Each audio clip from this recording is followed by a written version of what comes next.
જોયું હતું? Medication of CNS. Yes. Medication of central nervous system or nervous system. Central અને peripheral બંને જોયું હતું, ખાલી central નતો જોયું. Sorry. Yeah. No need to say sorry. I'm just joking. Okay, so આપણે nervous system ની medications જોઈ હતી. Peripheral nervous system. Okay, let's do a quick revision. Peripheral nervous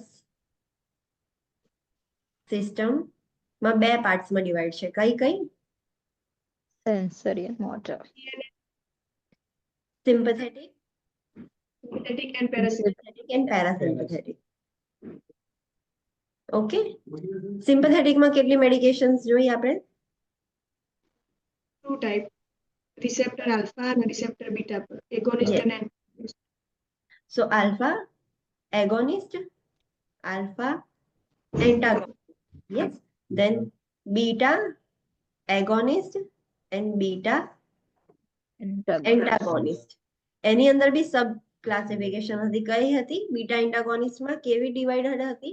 Selective and non-selective. Selective and non selective. Selective એટલે ક્યાં work કરશે? Heart પર જ કરશે. યસ, બીટા 1 અને નોન સિલેક્ટિવ બીટા Heart 1 અને બીટા 2 બંને પર વર્ક કરશે.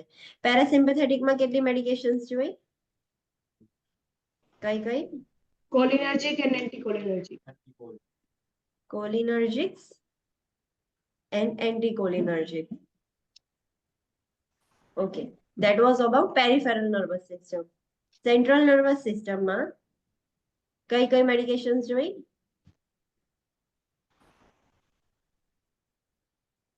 Anti-Parkinson drugs, Yes, anti-Parkinson drug, anticonvulsant, anticonvulsant. Anticonvulsants two types માં divided હતી. Rapid and long acting. Yes, long acting અને rapid acting. Yes, short acting બી આપણે કહી શકીએ, પણ આપણે rapid acting થી આપણે જોયું હતું કે emergency. Okay, એના પછી કઈ drugs જોઈ? muscle relaxant, Muscle relaxers.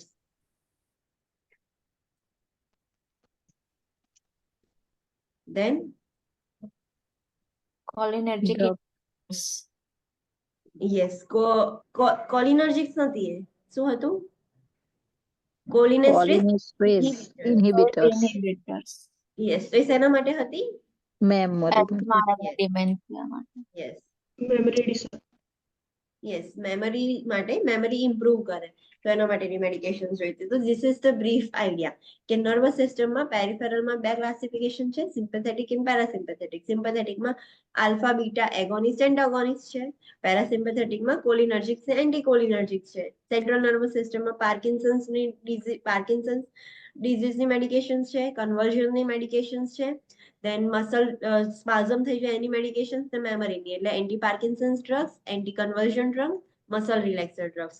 Okay, so let's do a quick revision કે આપણે શું જોયું હતું.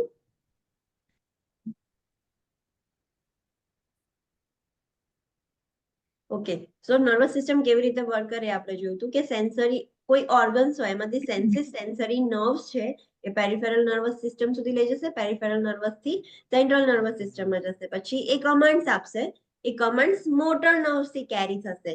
તો એ સોમેટિક જે મસલ્સ હોય ત્યાં જાય અને ઓટોનોમિક જે મસલ્સ કે ઓટોનોમિક જે બી ગ્લેન્ડ્સ છે ત્યાં જશે મસલ્સ. સોમેટિક હશે તો એ તો જાતે જ થશે, પણ સોમેટિક એટલે પેશન્ટ પર્સન ખુદ કરશે, અને ઓટોનોમિક છે એટલે એ બ્રેનને જ કરાવવું પડશે. તો એને એક્ટિવિટી કરાવવા માટે એ બે મોડ્સ એક્ટિવેટ કરે, સિમ્પેથેટિક ઓર પેરાસિમ્પેથેટિક. અગર એને હાઈ પર લઈ જવાના હોય, પીક પર લઈ જવાના હોય તો સિમ્પેથેટિક મોડ એક્ટિવેટ થાય, that is flight or fight. અને એને રિલેક્સ કરવાના હોય તો પેરાસિમ્પેથેટિક મોડ એક્ટિવેટ થાય, that is rest and digest. તો આવી રીતે નર્વસ સિસ્ટમ વર્ક કરશે. So first we have seen peripheral nervous system drugs, ને એમાં બી સિમ્પેથેટિક નર્વસ સિસ્ટમના મેડિકેશન્સ જોઈતી. તો સિમ્પેથેટિક નર્વસ સિસ્ટમમાં કયા રિસેપ્ટર્સ મેઇનલી રિસ્પોન્સિબલ છે? Alpha and beta. Alpha and beta. Alpha beta 1 ને બીટા 2. આલ્ફા 1 ક્યાં જોવા મળે? Blood vessels. Yes. બ્લડ વેસલ્સમાં. યસ, એનું કામ શું છે? Blood vessels ને Vasoconstriction. વેસલ્સ વેઝોકોન્સ્ટ્રિક્શન નું એનું કામ છે. બીટા 1 રિસેપ્ટર્સ ક્યાં જોવા મળે? હાર્ટમાં. બીટા 1 હાર્ટ, મેજરલી હાર્ટ, ને બીજે ક્યાં હોય છે? ઇન્ટેસ્ટાઇનલ પર. ઇન્ટેસ્ટિનલ જે મસલ્સ, સ્મૂથ મસલ્સ છે એમાં હોય છે. અને એ શું કરે છે? કોન્ટ્રાક્ટિલિટી ઇન્ક્રીઝ કરે. યસ, હાર્ટની કોન્ટ્રાક્ટિલિટી ઇન્ક્રીઝ કરશે. હાર્ટની કોન્ટ્રાક્ટિલિટી ઇન્ક્રીઝ થાય તો શું થાય? હાર્ટ રેટ હાર્ટ વધશે. રેટ ઇન્ક્રીઝ થઈ જશે. હાર્ટ રેટ ઇન્ક્રીઝ થાય, કાર્ડિયાક આઉટપુટ ઇન્ક્રીઝ Cardiac થાય, સ્ટ્રોક વોલ્યુમ પણ વધશે. ઓકે, ધેન બીટા 2 સેલ્સ ક્યાં જોવા મળશે? રિસેપ્ટર્સ લંગ્સ પર. યસ. અને એનું ફંક્શન શું છે? બ્રોન્કોડાયલેશન. બ્રોન્કોડાયલેશન છે. ઓકે, સો આપણે આલ્ફા એડ્રીનર્જિક એગોનિસ્ટ જોયું હતું. તો એના એક્ઝામ્પલ્સ હતા એપિનેફ્રિન, નોરએપિનેફ્રિન, એફેડ્રિન અને ફિનાઇલફ્રિન. આ બધા એના એક્ઝામ્પલ્સ છે મેડિકેશન્સના. નર્સિંગ કન્સિડરેશન જ્યારે આ ડ્રગ ચાલતી હોય ત્યારે શું ધ્યાન રાખવાનું?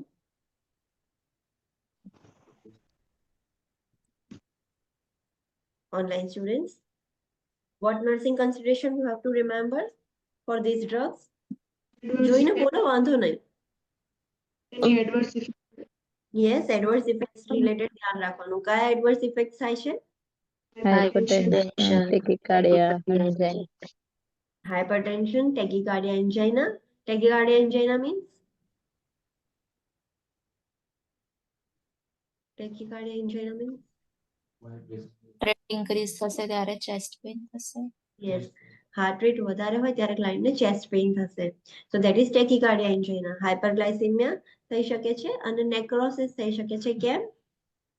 એક્સ્ટ્રાવાઝેશન ના કારણે બ્લડ લીક થાય. યસ. ડ્રગ ઇન્ટરેક્શન્સ, આ મેડિકેશન્સ બીજી કઈ ડ્રગ સાથે ઇન્ટરેક્ટ કરે છે? MAOI, TCS. MAOIs and TCS. અને બીજી કઈ મેડિકેશન્સ ના અપાય? એગોનિસ્ટ હોય તો એન્ટાગોનિસ્ટ ના જ અપાય. વી નો ધેટ. સો આલ્ફા એડ્રીનર્જિક એગોનિસ્ટ ચાલતા હોય ત્યારે આલ્ફા બીટા બ્લોકર્સ એટલે કે એન્ટાગોનિસ્ટ ના અપાય. સ્પેસિફિકલી એફિડ્રિન અને ફિનાઇલફ્રિન છે એ મેડિકેશન્સ ક્યાં યુઝ વધારે થાય છે? Nasal spray. નેઝલ સ્પ્રેઝમાં. યસ, ક્યારે નેઝલ કન્જેશન થઈ જાય તો આ મેડિકેશન સ્પ્રે કરીએ આપણે એના નેઝલ સ્પ્રેઝમાં તો વેઝોકન્સ્ટ્રિક્શન થાય ને, બ્લોકેજ ખુલી જાય. અને એપિનેફ્રિન, નોરએપિનેફ્રિન તો આપણે આઈવી થ્રુ જ આપીએ છીએ. દેન બીટા એડ્રીનર્જિક એગોનિસ્ટ જોયું તો એના એક્ઝામ્પલ્સ છે એપિનેફ્રિન, નોરએપિનેફ્રિન, ડોપામિન, ડોબ્યુટામિન, આઇસોપ્રોટેનિલોલ અને આલ્બ્યુટેરોલ. આલ્બ્યુટેરોલ સ્પેસિફિકલી એઝમામાં યુઝ થાય છે, અસ્થમામાં યુઝ થાય છે. સો એનું નર્સિંગ કન્સિડરેશન શું ધ્યાન રાખશો આ ડ્રગનું? સેમ એના જેવી સાઇડ ઇફેક્ટ છે. યસ, એના આલ્ફા અને બીટા એડ્રીનર્જિકની એડવર્સ ઇફેક્ટ સેમ જ છે અને ડ્રગ ઇન્ટરેક્શન્સ પણ સેમ છે, એક્સેપ્ટ આમાં આલ્ફા એન્ટાગોનિસ્ટ તમે આપશો તો ક્લાયન્ટને વાંધો નથી આવવાનો, બીકોઝ આ સ્પેશિયલી બીટા સેલ્સ પર જ વધારે એક્ટ કરે છે. તો આમાં બીટા બ્લોકર્સ અવોઇડ કરવાના, પેલામાં આલ્ફા અને બીટા બંને અવોઇડ કરવાના. આલ્ફા એડ્રીનર્જિક એગોનિસ્ટમાં, બીટા એડ્રીનર્જિક એગોનિસ્ટમાં ખાલી બીટા બ્લોકર્સ અવોઇડ કરવાના. Then complications and side effects of alpha and beta agonist. General complication અને side effects શું થઈ શકે છે બંને ડ્રગના? તો કયા કયા કોમ્પ્લિકેશન્સ હતા? Online student, arrhythmia, hypoperfusion to extremity, kidney એનજી એટ્રેક. યસ, એરિથમિયાસ થશે બીકોઝ બીટા રિસેપ્ટર્સ વધારે ઓવર સ્ટિમ્યુલેટ થઈ જશે. હાઇપોપરફ્યુઝન, ઓર્ગન્સમાં હાઇપોપરફ્યુઝન કેમ થાય છે? વાઝોકન્સ્ટ્રિક્શન ના કારણે બ્લડ નહીં પહોંચી શકતું. આલ્ફા રિસેપ્ટર્સ ઓવરલી સ્ટિમ્યુલેટ થઈ ગયા, સો વેઝોકન્સ્ટ્રિક્શન વધારે થઈ ગયું, સો પ્રોપર બ્લડ પહોંચતું નથી. પેરિફેરલ ટીશ્યુ નેક્રોસિસ થાય છે. કેમ? બ્લડ નથી પહોંચી શકતું તો Yes. પછી ઓક્સિજન સપ્લાય નહીં થતો. યસ, ધેટ્સ વાય હાઇપોપરફ્યુઝનના લીધે ઇસ્કેમિયા થાય, ઇસ્કેમિયા પછી નેક્રોસિસ થઈ જાય. માયોકાર્ડિયલ ઇસ્કેમિયા પણ થશે બીકોઝ હાર્ટની એક્ટિવિટી ડિમાન્ડ હવે વધશે, બીટા બ્લોકર્સ વધી જશે. સો એનું કામ છે ઓવર સ્ટિમ્યુલેટ થઈ ગયા છે એટલે કોન્ટ્રાક્ટિલિટી વધારશે, હાર્ટ એનું વધારે ફંક્શન કરશે અને એને ડિમાન્ડ બી વધારે જોઈશે, એને બ્લડ પણ એટલું જોઈશે પણ બ્લડ નથી મળી રહ્યું, એનું વર્ક વધ્યું છે અને વેઝોકન્સ્ટ્રિક્શન થયું છે. So myocardial ischemia પણ જોવા મળશે due to secondary to increased chronotrophy. What is chronotrophy? એટલી સ્ટ્રેન્થ Chronotrophs શેના માટે રિસ્પોન્સિબલ છે? રેટ માટે, હાર્ટ રેટ માટે. એ રેટ રેગ્યુલેટ કરે અને ઇનોટ્રોપ્સ રીધમ. નો સ્ટ્રેન્થ. સ્ટ્રેન્થ કેટલી છે, કેટલું સ્ટ્રોંગલી હાર્ટ કોન્ટ્રેક્ટ કરે છે. અગર એની સ્ટ્રેન્થ જ નહીં હોય, ગમે તેટલું ફાસ્ટ કોન્ટ્રેક્ટ કરે પણ પ્રોપર સ્ટ્રેન્થથી ના કરે તો એ કશા કામનું નહીં. સો ઇનોટ્રોપ્સ છે એ સ્ટ્રેન્થ ડિસાઇડ કરશે હાર્ટ રેટની અને જે કોન્ટ્રેક્શનની, અને ક્રોનોટ્રોપ્સ છે એની રેટ ડિફાઇન કરે છે. તો હાર્ટને બહુ જ ફાસ્ટ કોન્ટ્રેક્ટ કરવું પડે છે due to beta receptor activation, અને એને બ્લડ સપ્લાય નથી મળી રહ્યો તો માયોકાર્ડિયલ ઇસ્કેમિયા થઈ શકે છે. આલ્ફા એડ્રીનર્જિક એન્ટાગોનિસ્ટ, તેના ડ્રગ્સ કયા છે તો પ્રેઝોસિન, ડોક્સાઝોસિન, ટેરાઝોસિન, ટેમ્સ્યુલોસિન. સિન વાળા જે ડ્રગ છે, ઝોસિન ઓર સિન વાળા જે ડ્રગ્સ છે ધેટ ઇઝ આલ્ફા એડ્રીનર્જિક એન્ટાગોનિસ્ટ. આ ટ્રીક 80% ઓફ ટાઈમ તમે યુઝ કરી શકો, પણ એવું ના હોય કે ફાર્મેકોલોજી કર્યા વગર જ જાઓ અને ખાલી સફિક્સ આવશે એટલે જોઈ લઈશું, એવી રીતે તમને નહીં ફાવે. પણ આ યાદ રાખવા માટે છે કે તમને ઇઝીલી આ ટ્રીક છે તમારા માટે, એના માટે નોલેજ હોવું જરૂરી છે. તમને એ તો ખબર હોવી જોઈએ કે આ ડ્રગ્સ એમાં આવે છે, પછી આ ટ્રીકથી તમે એ વસ્તુ ઇમ્પ્લિમેન્ટ કરી શકો છો ઇન એક્ઝામ. તો ઝોસિન ઓર સિન ડ્રગ્સ છે એ આલ્ફા એડ્રીનર્જિક એન્ટાગોનિસ્ટ છે. નર્સિંગ કન્સિડરેશન શું ધ્યાન રાખવાનું? એના side એન્ટાગોનિસ્ટ છે એટલે ઓબ્વિયસ વાઝો ડાયલેશન કરશે, તો એના એડવર્સ ઇફેક્ટ એટલું તો કોમન સેન્સ છે કે એ તરફ જ હશે. યસ, હાઇપો થશે. પેલામાં હાઇપર થતું હતું, તો આમાં હાઇપો થઈ જશે. વધારે વેઝો ડાયલેટ થઈ જાય તો બ્લડ નું પ્રેશર જ ઓછું થઈ જાય ને, રેઝિસ્ટન્સ ના મળે તો ઓછું થઈ જાય બહુ. તો એડવર્સ ઇફેક્ટ્સ કયા આવશે? hypotension, reflex tachycardia, because blood pressure ઓછું છે એટલે હાર્ટને એવું લાગે છે કે મારે વધારે કામ કરવું પડશે ટુ ઇન્ક્રીઝ ધ પ્રેશર. સો એના રિફ્લેક્સમાં ટેકીકાર્ડિયા થાય. નેઝલ કન્જેશન, હાર્ટ વેસલ્સ નોઝની બી ડાયલેટ થઈ જાય છે, સો નેઝલ કન્જેશન પણ જોવા મળે છે. અને આ ડ્રગ જ્યારે તમે કોઈ પણ ક્લાયન્ટને આલ્ફા એડ્રીનર્જિક એન્ટાગોનિસ્ટ ડ્રગ આપો ત્યારે ફર્સ્ટ ડોઝ ઇફેક્ટ શું હોય છે? orthostatic hypotension, ઓર્થોસ્ટેટિક હાઇપોટેન્શન. તો પેશન્ટને શું કહેશો તમે? એ ટાઈમે લેવાની. Night bed time or night ટાઈમમાં લેવાની, સો જેથી કરીને બહુ વાંધો ના આવે. અને this is contraindicated in pregnancy, pregnancy, children and breast feeding mother. Yes, ચિલ્ડ્રનમાં અવોઇડ કરવાની, પ્રેગ્નન્ટ મધરમાં અવોઇડ કરવાની, અને બ્રેસ્ટ ફીડિંગ મધર્સ હોય એનામાં અવોઇડ કરવાની. Beta adrenergic antagonist but this are non selective, તો શેના ઉપર વર્ક કરશે? heart and lung both, yes, heart lungs બંને પર એક્ટ કરશે. પ્રોપેનોલોલ, નેડોલોલ, પિન્ડોલોલ, સ્ટોટાલોલ, ટીમોલોલ, આ બધા એક્ઝામ્પલ્સ છે એના. નર્સિંગ કન્સિડરેશન શું ધ્યાન રાખવાનું? એ હાર્ટ રેટ એન્ટાગોનિસ્ટ છે એટલે હાર્ટ રેટ ઓછી કરશે લંગ્સમાં. સો જે હાર્ટ રેટ ઓછી કરશે તેના એડવર્સ રિએક્શન એવા જ હશે કે હાર્ટ રેટ ઓછી કરે છે તો જે બ્રેડિકાર્ડિયા વાળા ક્લાયન્ટ હોય એટલે તમે આપશો તો ઓર પ્રોબ્લેમ થઈ જશે. સો બ્રેડિકાર્ડિયા એટલે સાઇનસ બ્રેડિકાર્ડિયા વાળા, એવી બ્લોક વાળા પેશન્ટમાં અવોઇડ કરવાનું, હાર્ટ ફેલિયર વાળા પેશન્ટમાં બી અવોઇડ કરવાનું. બ્રોન્કો કન્સ્ટ્રિક્શન થાય છે બીકોઝ બીટા 2 રિસેપ્ટર છે, તો એસ્થમા વાળા જે ક્લાયન્ટ હોય એમનામાં કોશિયસલી યુઝ કરવાનું.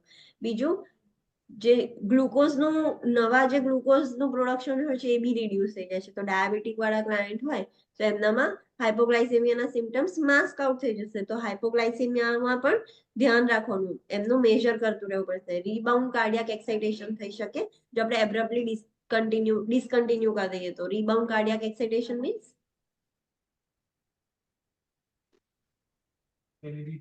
યસ, અત્યાર સુધી ડ્રગના સપોર્ટ પર હતી, એની હાર્ટ રેટ મેન્ટેન રહેતી હતી, નોર્મલ લો લેવલ પર રહેતી હતી. જેવું ક્લાયન્ટને ડ્રગ બંધ થઈ જશે તો સિવિયરલી ટેકીકાર્ડિયા થઈ જશે સડનલી.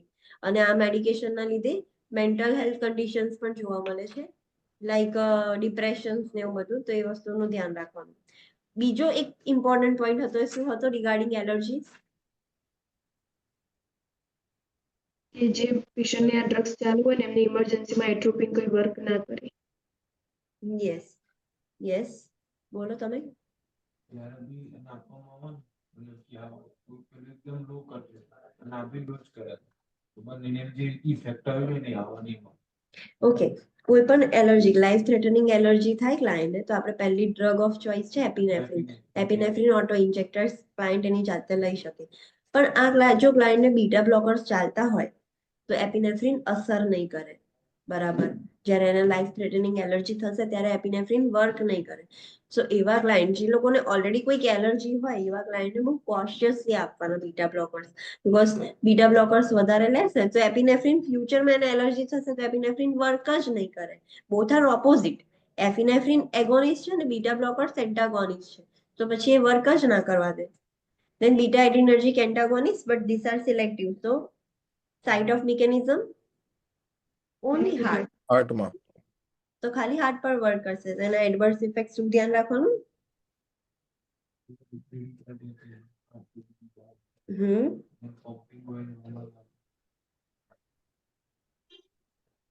યસ, એ બધું તમે ધ્યાન રાખી શકો છો. રીબાઉન્ડ કાર્ડિયાક એક્સાઇટેશન થઈ શકે છે, બ્રેડીકાર્ડિયા થઈ શકે છે, અને સેફર ફોર અસ્થમેટિક અને ડાયાબિટીક લાઇન્સ. વાય?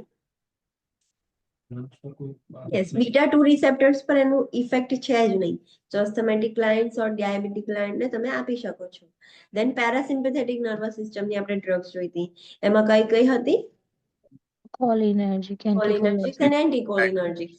કોલિનર્જિક્સમાં બે ટાઈપ્સની મેડિકેશન્સ આપણે આપી શકીએ. એક તો મસ્કેરિનિક એગોનિસ્ટ, જે મસ્કેરિનિક રિસેપ્ટર્સ છે એને જ એક્ટિવેટ કરો છો, કાં તો એસિટાઇલ કોલિનને આપણે મેટાબોલાઇઝ નથી થવા દેતા, એનું બ્રેકડાઉન નથી થવા દેતા. તો એના માટે કઈ ડ્રગ આપી શકીએ આપણે એસિટાઇલ કોલિનનું બ્રેકડાઉન ના થવા દેવું હોય તો?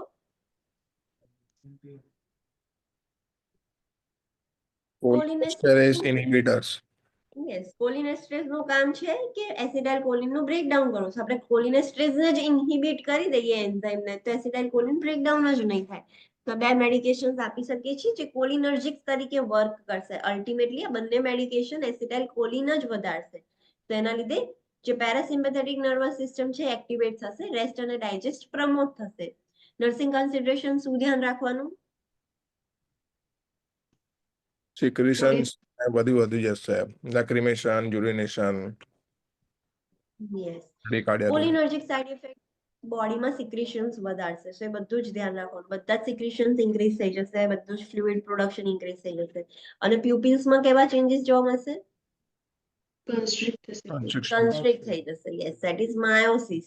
ઓકે, બ્રેડીકાર્ડિયા માટે મોનિટર કરવાનું. કયા પેશન્ટ આપણે ના આપી શકીએ? જે પેશન્ટને ઓબ્સ્ટ્રક્શન છે એવા પેશન્ટ. ઇન્ટેસ્ટિનલ કે યુરિનરી, કોઈ પણ ઓબ્સ્ટ્રક્શન હોય આપણે ના આપી શકીએ. બીજા કયા પેશન્ટને નહીં આપવાનું? Asthma વાળા, યસ, એઝમા વાળા. hyperthyroidism and hypotension. યસ, હાઇપરથાઇરોઇડિઝમ ને હાઇપોટેન્શન વાળા ક્લાયન્ટને શું એજ્યુકેટ કરશો આ મેડિકેશન લેતા હોય તો? Empty stomach લેવાની. યસ, એમ્પ્ટી સ્ટમક પર લેવાની. કોલિનર્જિક્સના સાઇડ ઇફેક્ટ્સ ને યાદ રાખવા માટે કયું નેમોનિક હતું? Dumbbell. યસ, તો ડમ્બેલ્સ થી તમને યાદ રહે ડાયાફોરેસિસ, ડાયરિયા, યુરિનેશન, માયોસિસ, બ્રેડીકાર્ડિયા, બ્રોન્કોસ્પાઝમ, એમેસિસ, લેક્રિમેશન, સલાઇવેશન. દેન મસ્કેલિનિક પોઈઝનિંગ એટલે શું હતું? ઓવરડોઝ થઈ જાય. યસ, હા, જે કોલિનર્જિક ડ્રગ છે આપણે મસ્કેરિનિક એગોનિસ્ટ આપ્યું છે કે ગમે તે રીતે ઓવરડોઝ થઈ ગયો છે. There is too much of acetyl choline, so too much of rest and digest. હવે ઓવરડોઝ કેવી રીતે થઈ શકે? તો મેડિકેશન વધારે લઈ લીધી હોય તો, કાં તો મેડિકેશન ભલે નોર્મલ લીધી છે પણ જે ટોક્સિક મશરૂમ્સ છે જેની સાથે ઇન્ટરેક્ટ થઈને એની ઇફેક્ટ વધારે છે એ લેવાઈ ગયું છે. તો હવે જ્યારે કોલિનર્જિક્સ વધી જાય તો ઓવરડોઝ થઈ જાય તો તમે ટ્રીટમેન્ટ શું કરશો? Anticholinergic atropine. એન્ટીકોલિનર્જિક. અને કયું ડ્રગ છે એન્ટીકોલિનર્જિક નું? Atropine. એટ્રોપિન. યસ, તો તમે એટ્રોપિન ક્લાયન્ટને આપી શકો છો. એન્ટીકોલિનર્જિક્સ હવે મસ્કેરિનિક રિસેપ્ટર્સની એક્ટિવિટી બ્લોક કરવાની છે. તો ધીસ આર ધ એન્ટાગોનિસ્ટ, જે એન્ટીકોલિનર્જિક્સ છે. સો નર્સિંગ કન્સિડરેશન શું ધ્યાન રાખવાનું?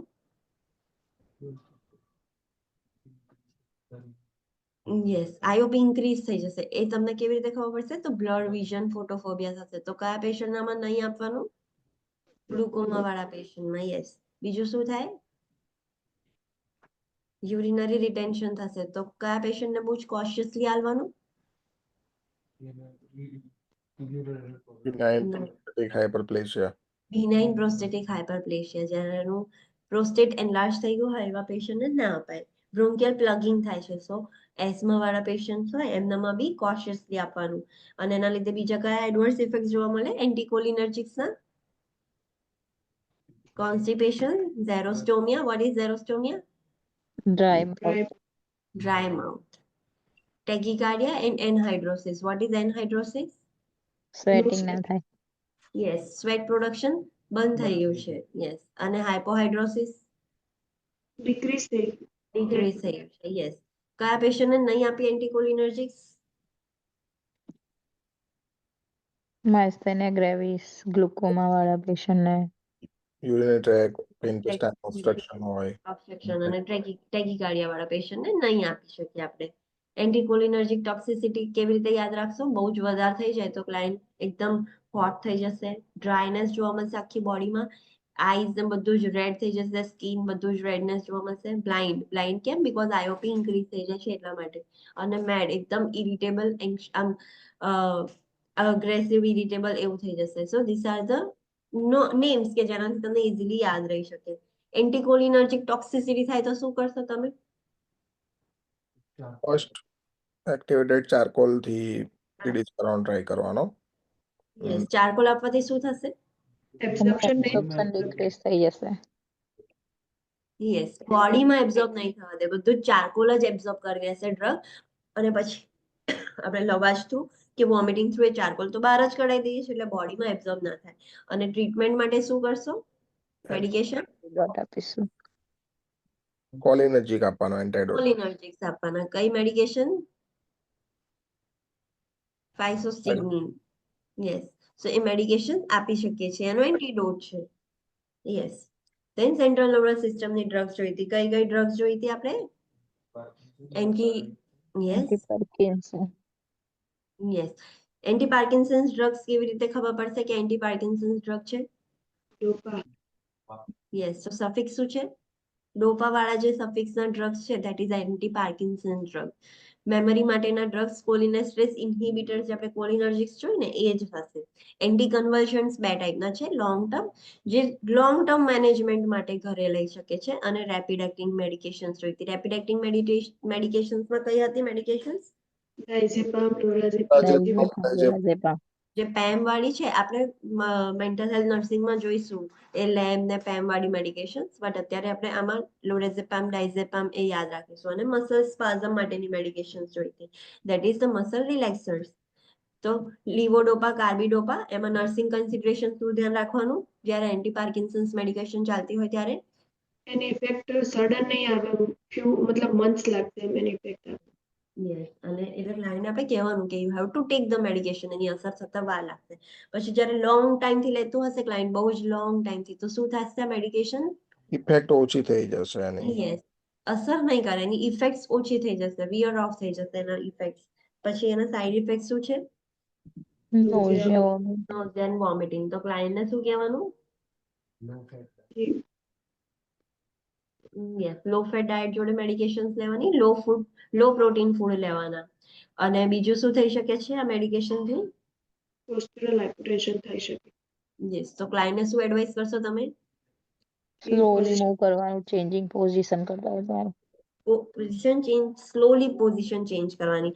અને સાયકોસિસ એ એનો એડવર્સ ઇફેક્ટ છે કે એના એડવર્સ ઇફેક્ટ થઈ શકે છે સાયકોસિસમાં, લાઈક વિઝ્યુઅલ હેલ્યુસિનેશન થશે, વિવિડ ડ્રીમ્સ આવશે, પેરેનોઇડ આઇડિયેશન થઈ જશે. કોલિનેસ્ટ્રેસ ઇન્હિબિટર્સ મેમરી ઇમ્પ્રૂવ કરવા માટે આપે છે. અલ્ઝાઇમર્સ ડિમેન્શિયા ક્યોર નથી થવાનું, ખાલી ઇમ્પ્રૂવ થશે. જે સ્ટિગમાઇન વાળી મેડિકેશન છે કાં તો ખાલી માઇન વાળી જે મેડિકેશન છે તમે યાદ રાખી શકો છો. તો મેં જેમ કીધું કે આ મેડિકેશનથી ક્યોર કે પ્રોગ્રેશન અટકી નથી જવાનું, બટ ખાલી જે સિમ્ટમ્સ છે ને કંટ્રોલ કરશે, મેમરી થોડીક ઇમ્પ્રૂવ રાખશે. અને એનો સાઇડ ઇફેક્ટ શું છે? કોલિનર્જિક્સના સાઇડ ઇફેક્ટ શું હતા? સો બ્રોન્કો કન્સ્ટ્રિક્શન થઈ શકે છે, અને બ્રેડિકાર્ડિયા થઈ શકે છે, અને બીજું સિક્રેશન્સ બી વધારે છે. તો એ બધા એના સાઇડ ઇફેક્ટ છે. તો જે બી સીઓપીડી વાળા એઝમા વાળા જે ક્લાયન્ટ હોય એમનામાં કોશિયસલી આવવાનું. એન્ટી કન્વલ્સન્સ લોંગ ટર્મ એટલે ઘરે એને રેગ્યુલરલી લેતું હોય, એ લોંગ ટર્મ મેનેજમેન્ટ કરતું હોય, દેટ ઇઝ ફેનિટોઇન, ફોસ્ફેનિટોઇન, કાર્બામેઝેપિન, ફિનોબાર્બિટલ, વાલ્પ્રોઇક એસિડ, આ બધા એક્ઝામ્પલ છે. નર્સિંગ કન્સિડરેશન શું ધ્યાન રાખવાનું? થેરાપ્યુટિક લેવલ એનું મેન્ટેન રહેવું જોઈએ. યસ, બીકોઝ એનું થેરાપ્યુટિક લેવલ કેટલું છે? 10 to 20. 220 mcg પર ml જ છે ફેનિટોઇનનું, સો એ મેન્ટેન રાખવું પડે. અને એનું સાઇડ ઇફેક્ટ શું છે? જિંજીવલ યસ, તો ક્લાયન્ટને શું એજ્યુકેટ કરશો તમે? સોફ્ટ ક્રિસ્ટલ ટૂથપેસ્ટ યુઝ કરવાનું અને ડેન્ટલ ચેકઅપ રેગ્યુલર કરાવવાના. યસ, અને ડેન્ટલ કેર પણ રેગ્યુલરલી મેન્ટેન રાખવાની. દેન બીજું શું અવોઇડ કરવાની? કઈ મેડિકેશન્સ અવોઇડ કરવાની? એન્ટાસિડ આની જોડે નહીં લેવાની, કારણ કે એનાથી શું થાય છે? એની ઇફેક્ટ ઓછી થઈ જાય છે. યસ, લેસ ઇફેક્ટિવ કરી દેશે મેડિકેશનને. પ્રેગ્નન્સીમાં અવોઇડ કરવાની હોય છે. કેમ? કેમ કે ટેરાટોજેનિક છે drug. યસ, આ મેડિકેશન ટેરેટોજેનિક છે, તો પ્રેગ્નન્સીમાં ના અપાય આ મેડિકેશન. અને બીજા બહુ જ બધા ડ્રગ્સ જોડે એ ઇન્ટરેક્ટ કરે છે. ધેટ્સ વાય આપણે પેશન્ટને શું એડવાઇસ કરવાનું? યસ, આલ્કોહોલ અવોઇડ કરવાનું, અધર CNS ડિપ્રેશન્સ અવોઇડ કરવાના. અને બીજી શું એડવાઇસ કરશો તમે? Always consult with healthcare provider. Yes, always consult PHCP. કોઈ પણ મેડિકેશન સ્ટાર્ટ કરવાની હોય, સ્ટોપ કરવાની હોય, આ મેડિકેશન સ્ટાર્ટ કરવાનું હોય કે જે પણ કરવાનું હોય, પહેલા PHCP ને કન્સલ્ટ કરવાનું, એવું આપણે એડવાઇસ કરીશું. રેપિડ એક્ટિંગ જે એન્ટીકન્વલ્સન્ટ્સ છે, ધેટ ઇઝ લોરાઝેપામ, ડાયઝેપામ, પેમ વાળી જે મેડિકેશન્સ છે એ. સો અલ્ટિમેટલી એ સેન્ટ્રલ નર્વસ સિસ્ટમને ડિપ્રેસ કરી દે. તો નર્સિંગ કન્સિડરેશન આપણે શું ધ્યાન રાખવાનું કે રેસ્પિરેટરી ડિપ્રેશન ના થઈ જાય, એ મોનિટર કરવાનું. અને ઓવરડોઝ થઈ જાય તો એન્ટીડોટ શું છે એનો? Lumazenil.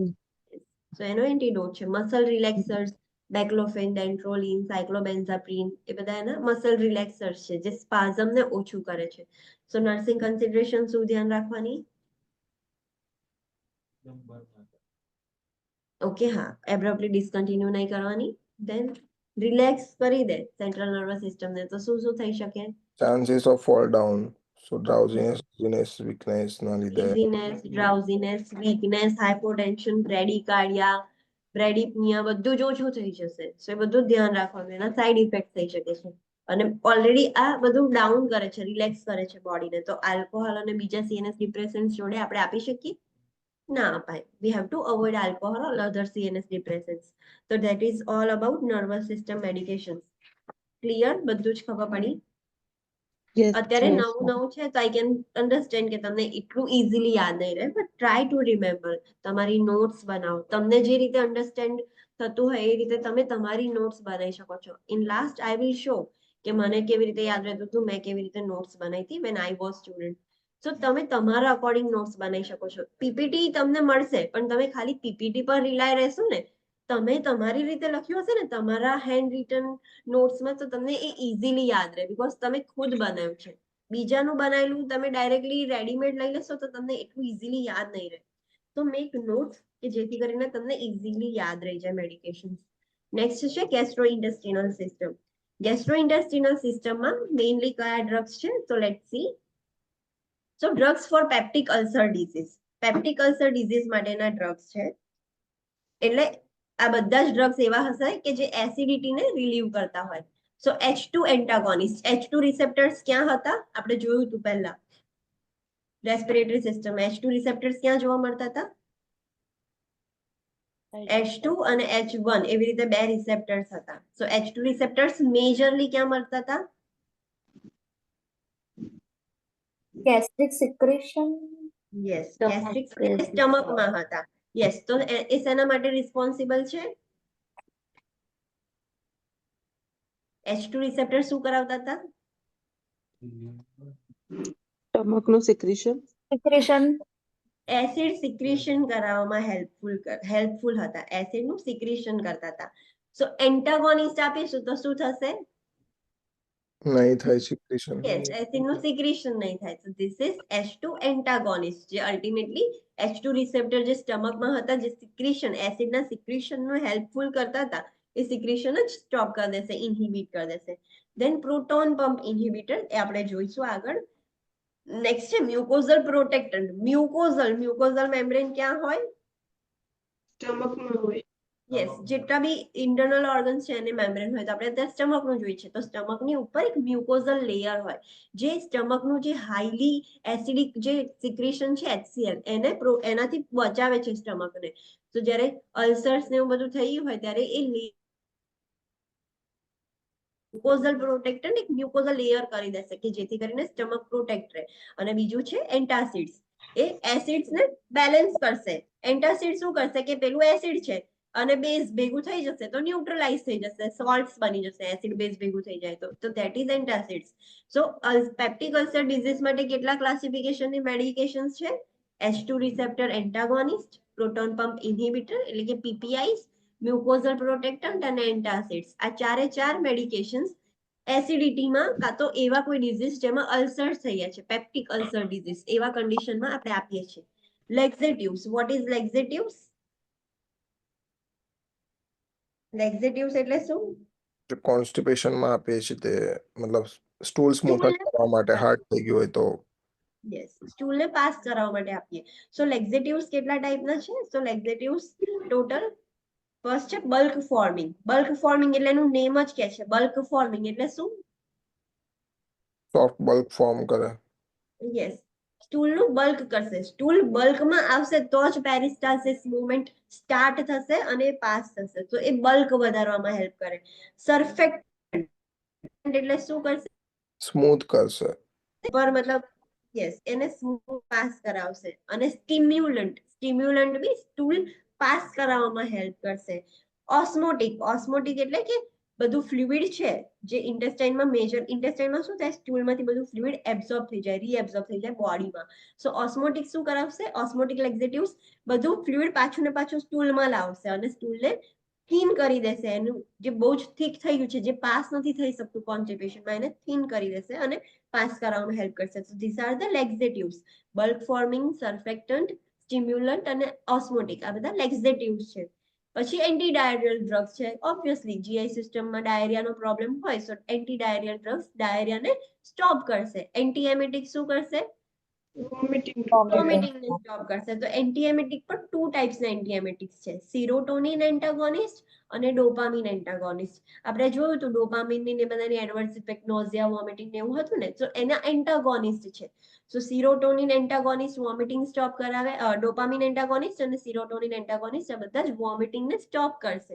બીકોઝ સિરોટોનિન અને ડોપામિન વધી જાય તો એ નોઝિયા અને વોમિટિંગ ઇન્ક્રીઝ કરાઈ શકે છે. આપણે એના એન્ટાગોનિસ્ટ આપીએ છીએ કે જેથી કરીને વોમિટિંગ નથી થતું.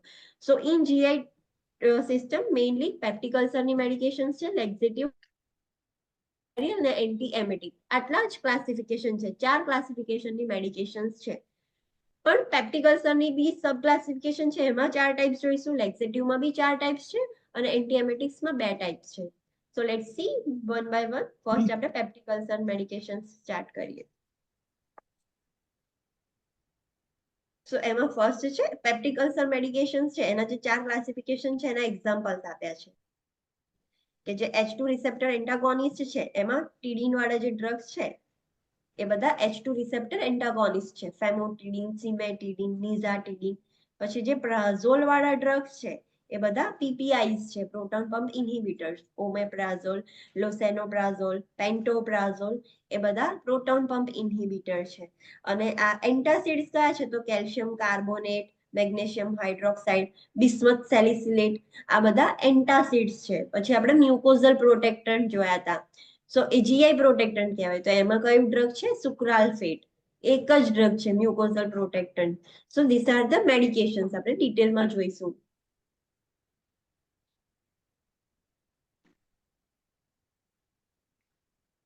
ઓકે, ફર્સ્ટ છે H2 રિસેપ્ટર એન્ટાગોનિસ્ટ. એના નામ જ આપણે જોયા, ટીડીન વાળા કે ડીન વાળા જે ડ્રગ્સ છે એ સિમેટિડિન, ફેમોટિડિન, નિઝાટિડિન.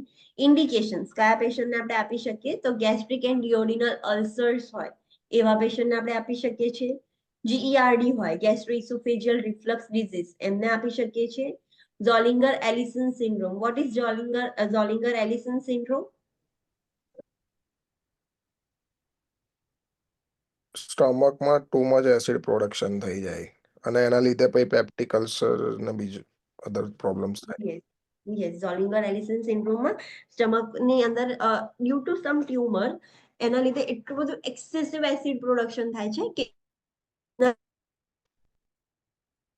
સ્ટમકમાં. સો આવી જે પણ એવી કન્ડિશન્સ છે કે જેમાં ટુ મચ એસિડ્સ છે અને એ એની લાઇનિંગમાં અલ્સર્સ કરી દે છે, તો એવી કન્ડિશનમાં તમે H2 રિસેપ્ટર એન્ટાગોનિસ્ટ આપી શકો છો. કેવી રીતે વર્ક કરે છે? ના, બીજા કયા કન્ડિશન્સ છે? Hyper secretion of stomach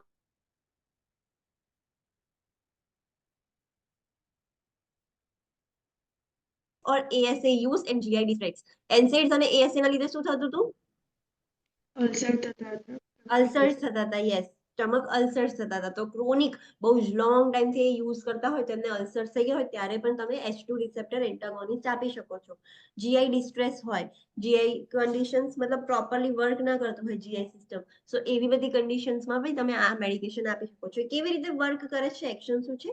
so it blocks the release of histamine. એ જે H2 રિસેપ્ટર્સ છે એ Histamine is found in the mast cells within the GI mucosa and causes the secretion of gastric acid and pepsin when it binds with the H2 receptors.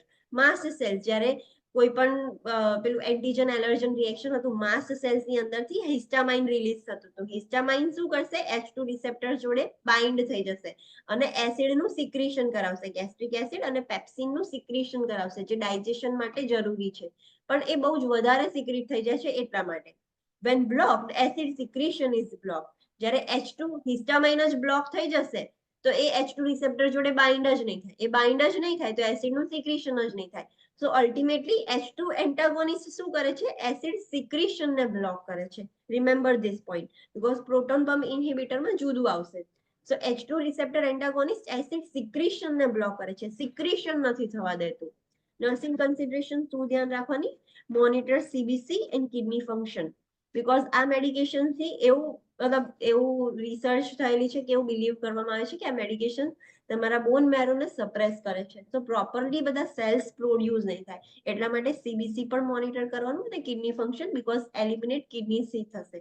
So CBC અને kidney function ખાસ monitor કરવાનું. Can be given with meals, આ point યાદ રાખવાનો. આ medication મીલ્સની સાથે આપણે આપી શકીએ છીએ. આ જે બધા સિમેટિડિન ફેમોટિડિન છે ક્લાયન્ટ લઈ જાય, લેવાનું ભૂલી જાય, સો એ ખાઈ લે તો ખાતા ખાતા એને યાદ આવે તો પણ લઈ શકે છે, ખાઈને તરત પણ લઈ શકે છે. તો it can be given with meals. Peak absorption of famotidine is within 2 to 3 hours. Famotidine લો એના 2 થી 3 કલાક પછી એનું પીક એબ્ઝોર્પ્શન હોય એટલે મેજોરિટી ઓફ ડ્રગ સ્ટમકમાંથી બધી જ બ્લડની અંદર એબ્ઝોર્બ થઈ જશે અને એની ઇફેક્ટ્સ જોવા મળશે. Famotidine is available OTC in lower strength. OTC means over the Over counter. counter. For the the counter. Yes. Famotidine is available over the counter in lower strength than prescription dosages. Famotidine તમને જાતે પણ કોઈ without prescription તમે લેવા જાઓ pharmacy store પર તો પણ તમને મળી જાય. એ ઓવર ધ કાઉન્ટર ડ્રગ છે. અને પણ એ જે તમે જાતે લેવા જાઓ ત્યારે ઓછા ડોઝની આપે, તમને હાઈ ડોઝની ના આપે. પ્રિસ્ક્રાઇબ કરેલી હોય પ્રોપર ડોઝની હોય પણ તમે જાતે લેવા જાઓ એટલે ઓછા ડોઝની મળે તમને. Teach clients to only take as directed and only for the short duration.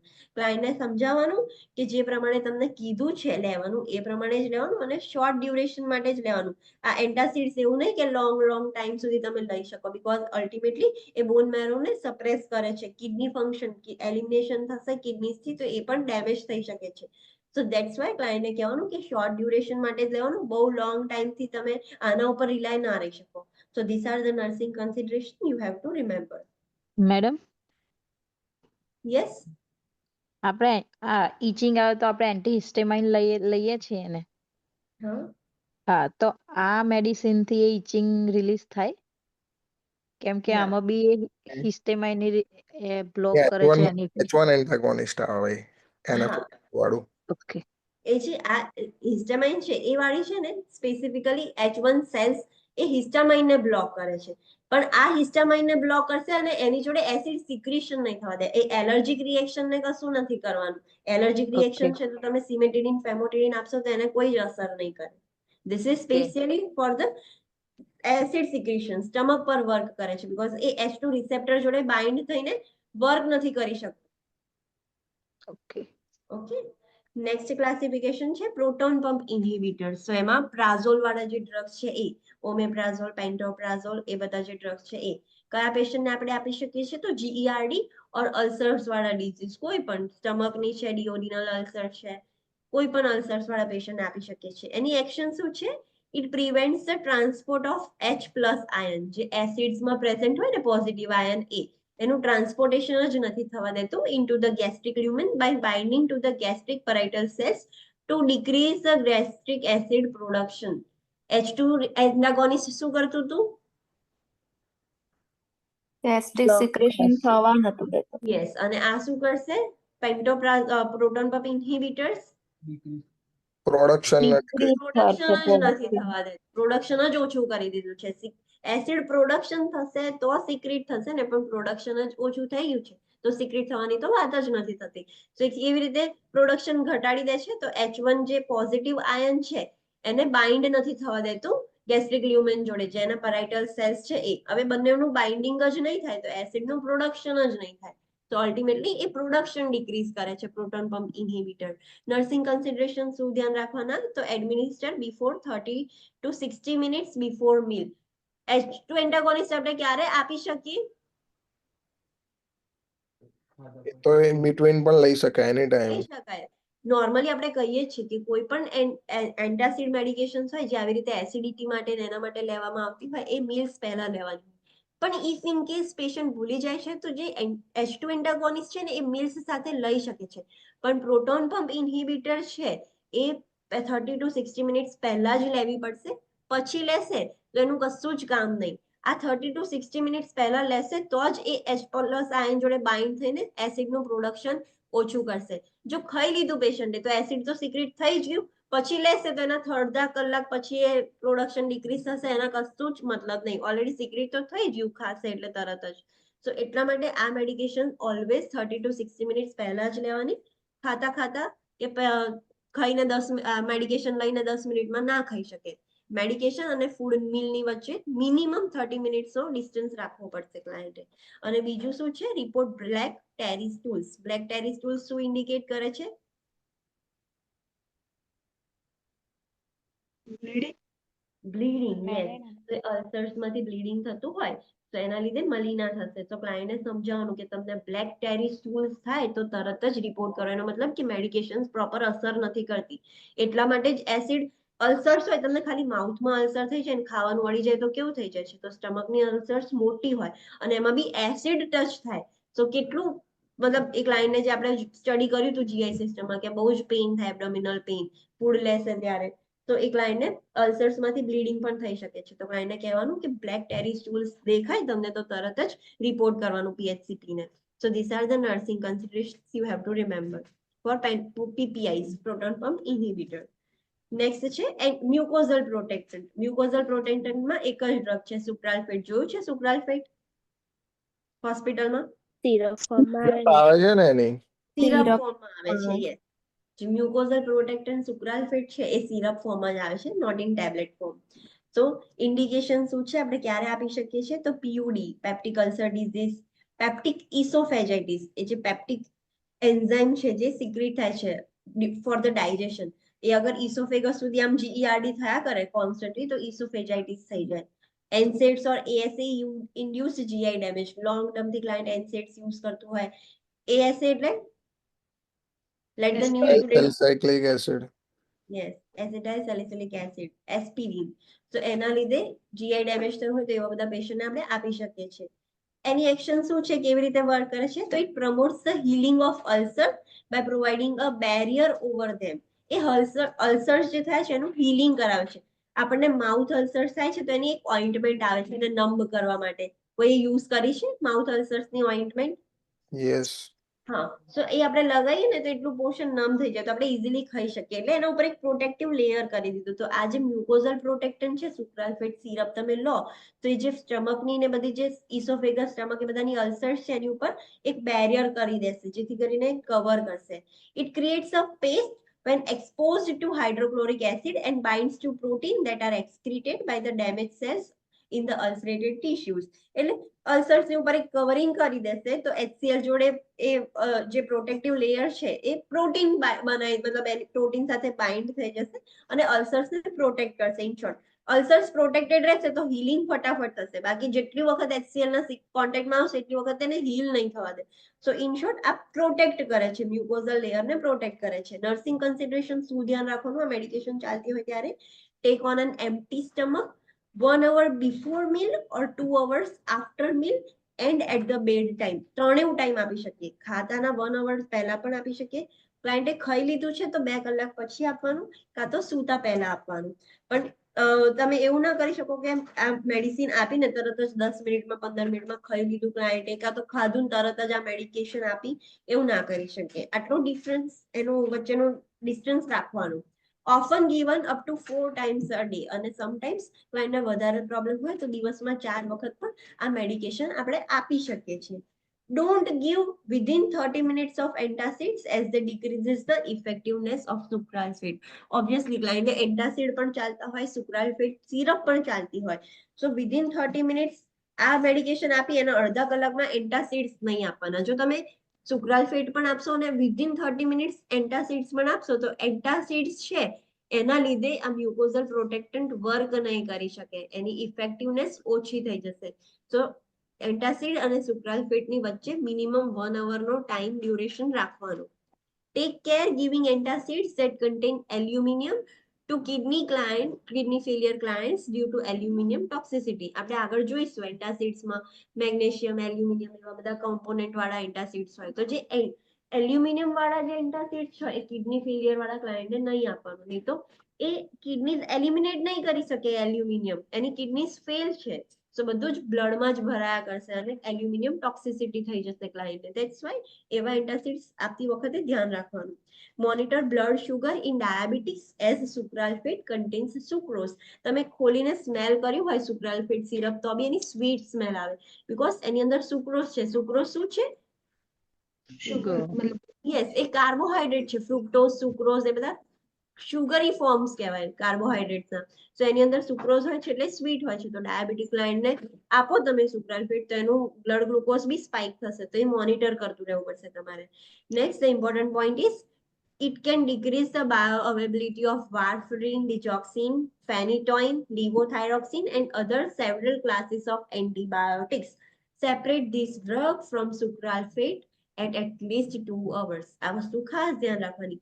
આ બધી મેડિકેશન ચાલતી હોય વાર્ફરીન, ડિજોક્સિન, ફેનિટોઇન, લિવોથાઇરોક્સિન કાં તો બીજી કોઈ એન્ટીબાયોટિક્સ ચાલતી હોય અને તમે ક્લાયન્ટને સુક્રાલ્ફેટ પણ આપો, સો આ બધી મેડિકેશનની અસર ઓછી થઈ જશે, બાયો અવેબિલિટી જતી રહેશે, એટલે એ મેડિકેશન એક્સક્રીટ થઈ જશે, બોડીમાં રહેવા નહીં દે, એની અસર જ નહીં થાય, આખું સ્ટમક લાઇનિંગ કવર થઈ જાય. તો આ મેડિકેશન્સ ગમે તેટલી તમે લેશો બ્લડમાં એબ્ઝોર્બ જ નહીં થવા દે, તો એની બાયો અવેબિલિટી જતી રહેશે.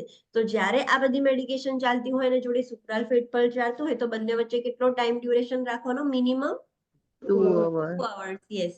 સો આ મેડિકેશન ક્લાયન્ટને સુક્રાલ્ફેટ આપો તો બીજી મેડિકેશન વાર્ફરીન, ડિજોક્સિન એ 2 hours પછી જ આપવાની. વહેલા આપશો તો મેડિકેશન અસર જ નહીં કરે, કશા કામની જ નહીં રહે. સો મેક શ્યોર કે આ બધી મેડિકેશન જોડે એની બાયો અવેબિલિટી ઓછી કરી દે છે સુક્રાલ્ફેટ. સો તમારે એ રીતે મેડિકેશન આપવાની. So these are the nursing consideration for mucosal protectant, that is the sucralfate.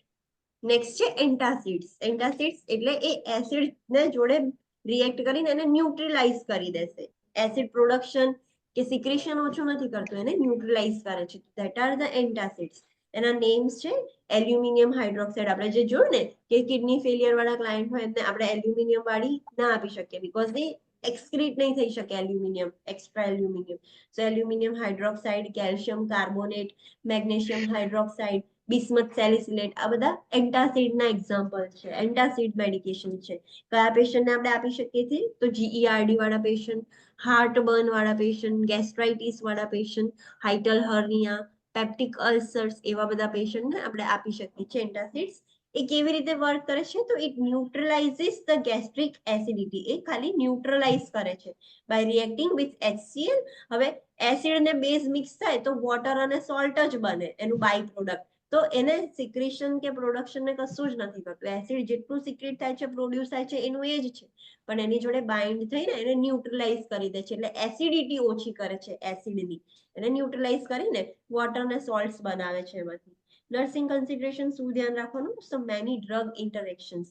આ એન્ટાસિડ્સ બધા બહુ જ ડ્રગ જોડે ઇન્ટરેક્ટ થાય છે. So don't give with tetracyclines, phenytoin, phenothiazine, antipsychotics, digoxin, thyroid hormones, etc. It binds with them and make them not work. આ બધી જ મેડિકેશન જોડે એ ડ્રગ ઇન્ટરેક્શન કરે છે, એમની જોડે બાઇન્ડ થઈને એ લોકોને લેસ ઇફેક્ટિવ કરી દેશે. તો જ્યારે ક્લાયન્ટને આ બધી મેડિકેશન ચાલતી હોય ત્યારે એન્ટાસિડ્સ નહીં આપવાની. એના એડવર્સ ઇફેક્ટ શું છે એન્ટાસિડ્સના? Constipation with aluminium and calcium antacids. Aluminium અને કેલ્શિયમ વાળા એન્ટાસિડ્સ લેતું હશે ક્લાયન્ટ તો એના લીધે કોન્સ્ટિપેશન થશે, અને મેગ્નેશિયમ વાળું એન્ટાસિડ હશે તો એના લીધે ડાયરિયા થશે. તો મેક શ્યોર કોન્સ્ટિપેશન એના લીધે થાય છે એલ્યુમિનિયમ અને કેલ્શિયમ, અને ડાયરિયા મેગ્નેશિયમ વાળા એન્ટાસિડ્સના લીધે થાય છે. Hypophosphatemia can happen with the aluminium antacids. Client aluminium antacids લેતું હોય થોડાક એવા સારા એવા ટાઈમથી તો એને હાઇપોફોસ્ફેટેમિયા પણ થઈ શકે છે. This are the adverse effects of antacids. So you have to remember this.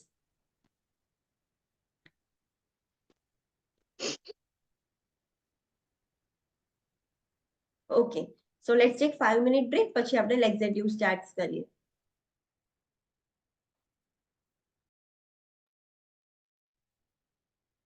Online students, please come back from break. Should we start now? Yes, ma'am. Okay. So next is laxatives. Laxatives એટલે stool ને pass કરવામાં help કરે એને laxatives કહેવાય છે. કોન્સ્ટિપેટેડ client હોય કે એવું હોય કે જે સ્ટૂલ પાસ નથી કરી શકતા. સો એમાં laxatives માં બી સબ કેટેગરીઝ છે. ફર્સ્ટ ઇઝ બલ્ક ફોર્મિંગ, જે બલ્ક ઇન્ક્રીઝ કરે, જે આપણે ડિટેલમાં હમણાં આગળ જોઈશું. તો બલ્ક ફોર્મિંગ laxatives માં કઈ મેડિકેશન્સ આવે છે? સો મિથાઇલ સેલ્યુલોઝ, સાયલિયમ, પોલીકાર્બોફિલ, આ બધી મેડિકેશન્સ છે એ બલ્ક ફોર્મિંગ laxatives માં આવે છે. સર્ફેક્ટન્ટ laxatives માં કયા આવે છે? તો ડોક્યુસેટ સોડિયમ, ડોક્યુસેટ કેલ્શિયમ, આ બધા મેડિકેશન્સ છે એ સર્ફેક્ટન્ટ laxatives છે. સ્ટિમ્યુલન્ટ laxatives માં કયા મેડિકેશન્સ આવે કે જે સ્ટિમ્યુલેટ કરે સ્ટૂલ ફટાફટ પાસ કરાવવામાં, ઇન્ટેસ્ટિનલ મોટિલિટી ઇન્ક્રીઝ કરાવે કે જલ્દી એને નીકાળવા માટે. તો બિસાકોડિલ, કેસ્ટર ઓઇલ, સેનાપ્રેપ્સ, આ બધી જે મેડિકેશન્સ છે, આ બધી જે વસ્તુ છે એના લીધે એ સ્ટિમ્યુલન્ટ laxatives તરીકે વર્ક કરે છે. ઓસ્મોટિક laxatives એને મતલબ ફ્લુઇડ ને ફરીથી એબ્ઝોર્બ કરી દેશે સ્ટૂલમાં જ અને પાસ કરાવશે. તો polyethylene glycol, magnesium hydroxide, magnesium sulphate, magnesium citrate, lactulose, આ બધા ઓસ્મોટિક laxatives છે. So let's study each and every classification in detail. So first છે bulk forming laxatives. Examples are methyl cellulose, psyllium and polycarbophil. કયા પેશન્ટને આપણે આપી શકીએ? સો constipation હોય ક્લાયન્ટને ત્યારે, ડાયવર્ટિક્યુલોસિસ હોય. What is diverticulosis?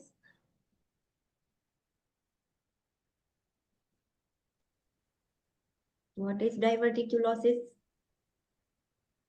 મારા સ્ટુડન્ટ્સ એવું બોલ્યા ને કે ના મેડમ નથી ખબર, કાંઈ બની છે. જે સ્મોલ ઇન્ટેસ્ટાઇન હોય ને એના અંદર મતલબ નાના નાના લંપ જેવું બહાર નીકળે એમ કહી શકાય, અને પછી એનું ઇન્ફેક્શન થઈ ગયું એને ડાયાબિટીસ. ના, ઇન્ફ્લામેશન હોય તો શું કહેવાય એને? Diverticulitis. Culitis. This is only culosis. એટલે જે ઇન્ટેસ્ટાઇન હોય એમાં નાના નાના આવી રીતે આઉટ પાઉચિંગ થઈ જશે, small. So that is the diverticulosis. તો એમાં બલ્ક ફોર્મિંગ laxatives એટલા માટે આપવામાં આવે કે અંદર એ પાઉચમાં સ્ટક ના થઈ જાય. જો એ સ્ટૂલ અંદર પાઉચમાં જે આઉટ પાઉચિંગ થયું છે એમાં સ્ટક થઈ જશે તો શું થશે? તો પછી ક્યુલાઇટિસ થઈ જાય. ઇન્ફ્લામેશન થઈ જશે. યસ, અને ડાયવર્ટિક્યુલાઇટિસ થઈ જશે. સો એટલા માટે બલ્ક ફોર્મિંગ આપીએ કે એક બલ્કમાં આખું જ સ્ટૂલ પાસ થઈ જાય. And IBS means irritable bowel syndrome. Irritable bowel syndrome. એમાં કોન્સ્ટિપેશન અને ડાયેરિયા ઓલ્ટરનેટિવલી જોવા મળે, બીકોઝ એનું બોવેલ ઇરિટેબલ થઈ ગયું છે. સો એને અમુક વખતે કોન્સ્ટિપેટેડ થઈ જાય ક્લાયન્ટ, કાં તો અમુક વખતે ડાયેરિયા બી થઈ જાય. સો આવા બધા ક્લાયન્ટ્સને આપણે આ બલ્ક ફોર્મિંગ સ્ટૂલ laxatives આપીએ છીએ. એ કેવી રીતે વર્ક કરે છે? So this are non digestible, causing them to swell in water and form a gel which both softens and bulk up the stool. આજે તમે આ બધી મેડિકેશન્સ આપશો એ ડાયજેસ્ટેબલ નથી, એ કશી એબ્ઝોર્બ કેવું નહીં થાય, પણ જેવું ઇન્ટેસ્ટાઇનમાં જશે, વોટરના કોન્ટેક્ટમાં આવશે એટલે ફૂલી જશે, એક જેલ જેવું બનાવી દેશે. એ જેલના લીધે શું થશે? આખું સ્ટૂલ સોફ્ટ થઈ જશે સ્ટૂલની ઉપર, અને સ્ટૂલમાં બલ્ક થઈ જાય. ફૂલે એટલે સ્ટૂલ, એક તો સ્ટૂલ હોય ને એમાં બી આ ફૂલી જાય એટલે બલ્ક બનાવે, સ્ટૂલને સોફ્ટ કરે ને બલ્ક અપ કરે. As the stool becomes larger, peristalsis is stimulated, moving the stool through the intestine. Stool ક્વોન્ટિટીમાં વધે એટલે પેરિસ્ટાલ્સિસ મૂવમેન્ટ થાય. ઇન્ટેસ્ટાઇન એને કાઢવા માટે, બહાર નીકળવા માટે પેરિસ્ટાલ્સિસ કરે અને પછી એ બહાર નીકળી જાય. નર્સિંગ કન્સિડરેશન શું ધ્યાન રાખવાનું કે જ્યારે બલ્ક ફોર્મિંગ laxatives લેતા હોઈએ ત્યારે take with a full glass of water or juice. It can cause esophageal obstruction if not swallowed with enough fluid. જ્યારે તમે આ બધા મિથાઇલ સેલ્યુલોઝ, સાયલિયમ કે એવી બધી લો મેડિકેશન, તો તમારે ફૂલ ગ્લાસ ભરીને વોટર કાં તો જ્યુસ કશું લિક્વિડ લેવું પડે, તો જ એ પ્રોપરલી ફૂલીને બલ્ક ફોર્મ કરી શકે. જો તમે પ્રોપરલી ફૂડ કે ફ્લુઇડ નહીં લો તો એ ઇસોફેગસમાં જ અટકી જશે ને ત્યાં જ ફૂલી જશે. તો ઇસોફેજિયલ ઓબ્સ્ટ્રક્શન થઈ શકે છે. So make sure કે પ્રોપર ફૂલ ગ્લાસ ભરેલો પાણી કે જ્યુસ કશું લિક્વિડ લેવાનું. Contraindicated in intestinal narrowing or obstruction would make it worse. Already any intestine narrow હોય કાં તો ઇન્ટેસ્ટિનલ ઓબ્સ્ટ્રક્શન હોય અને તમે બલ્ક ફોર્મિંગ laxatives આપો તો એક તો બલ્ક ફૂલીને ઓર વધારી જશે ને વધારે ઓબ્સ્ટ્રક્ટ થઈ જશે, તો મેક ઇટ વર્સ. સો એવા પેશન્ટને ના અપાય. Soft formed stool 1 to 3 days after beginning use. Client જ્યારે બલ્ક ફોર્મિંગ લેક્ઝેટિવ્સ લેશે, એ લેક્ઝેટિવ લેશે એટલે અત્યારે લીધા સવારે ને રાત્રે લીધું ને સવારે સ્ટૂલ પાસ થઈ જશે એવું નહીં હોય. 1 થી 3 દિવસ પછી સ્ટૂલ સોફ્ટ સ્ટૂલ પાસ થશે. એને ઇફેક્ટ થતા થોડીક વાર લાગશે. સો ધેટ્સ વાય તરત જ ના જોવા મળે. 1 થી 3 દિવસ યુઝ કરો પછી સોફ્ટ સ્ટૂલ બનવાનું સ્ટાર્ટ થાય. So these are the nursing consideration for bulk forming laxatives. Next છે surfactant laxatives. Surfactant laxatives માં examples છે docusate sodium, docusate calcium. Constipated client હોય એમને આપણે આપીએ છીએ. કેવી રીતે વર્ક કરે આ medication? So it lowers the surface tension of the stool, causing more water to be absorbed into it. This softens the stool and making it easier to pass. Constipated client હોય ને એમનું એકદમ hard stool હોય અને એ easily pass ના થાય because એટલું બધું હાર્ડ હોય એ સ્ટૂલ પાસ ના થઈ શકે. એટલે સરફેસ ટેન્શન સ્ટૂલ અને ઇન્ટેસ્ટાઇન વચ્ચે ફ્રિક્શન જેવું થાય છે. સો આ મેડિકેશન આપો સર્ફેક્ટન્ટ મેડિકેશન તો એ સરફેસ ટેન્શનને જ ઓછું કરે. જે સ્ટૂલ હોય એ કેમ એટલું બધું ડ્રાય આઉટ થઈ ગયું બીકોઝ વધારે ફ્લુઇડ એબ્સોર્બ થઈ ગયું છે ઇન્ટેસ્ટાઇનની અંદર એટલે એ ડ્રાય થઈ ગયું અને ઇઝીલી પાસ નથી થઈ શકતું. આ મેડિકેશન શું કરશે? એ વોટરને પાછું લાવશે અને સ્ટૂલને સોફ્ટ કરશે. ખાલી સોફ્ટ કરે છે, બહુ ડ્રાય નથી કરી દેતું. એટલે એ ઇઝીલી સોફ્ટ સ્ટૂલ ઇઝીલી નીકળી શકે, making it easier to pass. તો એ એવી રીતે વર્ક કરશે. નર્સિંગ કન્સિડરેશન શું ધ્યાન રાખવાનું? So administer it with a full glass of water. આને પણ ફૂલ ગ્લાસ ઓફ વોટર સાથે આપવાની. Soft stool produced 1 to 3 days after administration begins. આ પણ 1 to 3 days પછી જ સોફ્ટ સ્ટૂલ પ્રોડ્યુસ થશે જ્યારે તમે એડમિનિસ્ટર કરો એના 1 to 3 days પછી. નેક્સ્ટ છે ઓસ્મોટિક લેક્ઝેટિવ્સ. ઓસ્મોટિક લેક્ઝેટિવ્સ કેવી રીતે વર્ક કરશે? Let's see the examples for polyethylene glycol, magnesium hydroxide, sulphate, citrate. આ બધા એક્ઝામ્પલ્સ છે. અને lactulose. Lactulose syrup most commonly use થાય છે. તમે જોયું છે લેક્ટ્યુલોઝ સિરપ? નો જોયું છે પણ તમને ખબર યસ નથી. મેમ. Dufalec. ડુફાલેકમાં લેક્ટ્યુલોઝ, હા ડુફાલેકમાં લેક્ટ્યુલોઝ હોય છે, ડલ્કોફ્લેક્સમાં બીજું હોય છે. યસ. સો ડુફાલેકનું જે તમે ડ્રગ જોશો એનું બ્રાન્ડ નેમ ડુફાલેક છે પણ એમાં કોમ્પોનન્ટ જોશો તો લેક્ટ્યુલોઝ હશે અંદર ડ્રગ. સો એ ઓસ્મોટિક લેક્ઝેટિવ્સ છે. કયા પેશન્ટને આપણે આપીએ છીએ? ક્રોનિક કોન્સ્ટિપેશન, બહુ લોંગ ટર્મથી મતલબ 2-3 દિવસથી આમ કોન્સ્ટિપેટેડ હોય ને લોંગ ટર્મથી એવા કોન્સ્ટિપેશન વાળા ક્લાયન્ટને આપણે આપીએ છીએ. એ કેવી રીતે વર્ક કરે છે? It draws the water into the intestine, causing stool to soften and enlarge, stimulating the peristalsis. Osmotic એટલે ઓસ્મોસિસ કરીને એ ફ્લુઇડ બધું લાવશે ઇન્ટેસ્ટાઇન ની અંદરથી અને એ સ્ટૂલને એકદમ સોફ્ટ અને એનલાર્જ કરી દેશે. સોફ્ટ ને એનલાર્જ થશે એટલે ફટાફટ પેરિસ્ટાલ્સિસ થઈને એ સ્ટૂલ નીકળી જશે બહાર. નર્સિંગ કન્સિડરેશન શું ધ્યાન રાખવાનું? So soft to semi-fluid stool within 6 to 12 hours of administration. પેલા બે લેક્ઝેટિવ્સ હતા એની અસર ક્યારે થતી હતી?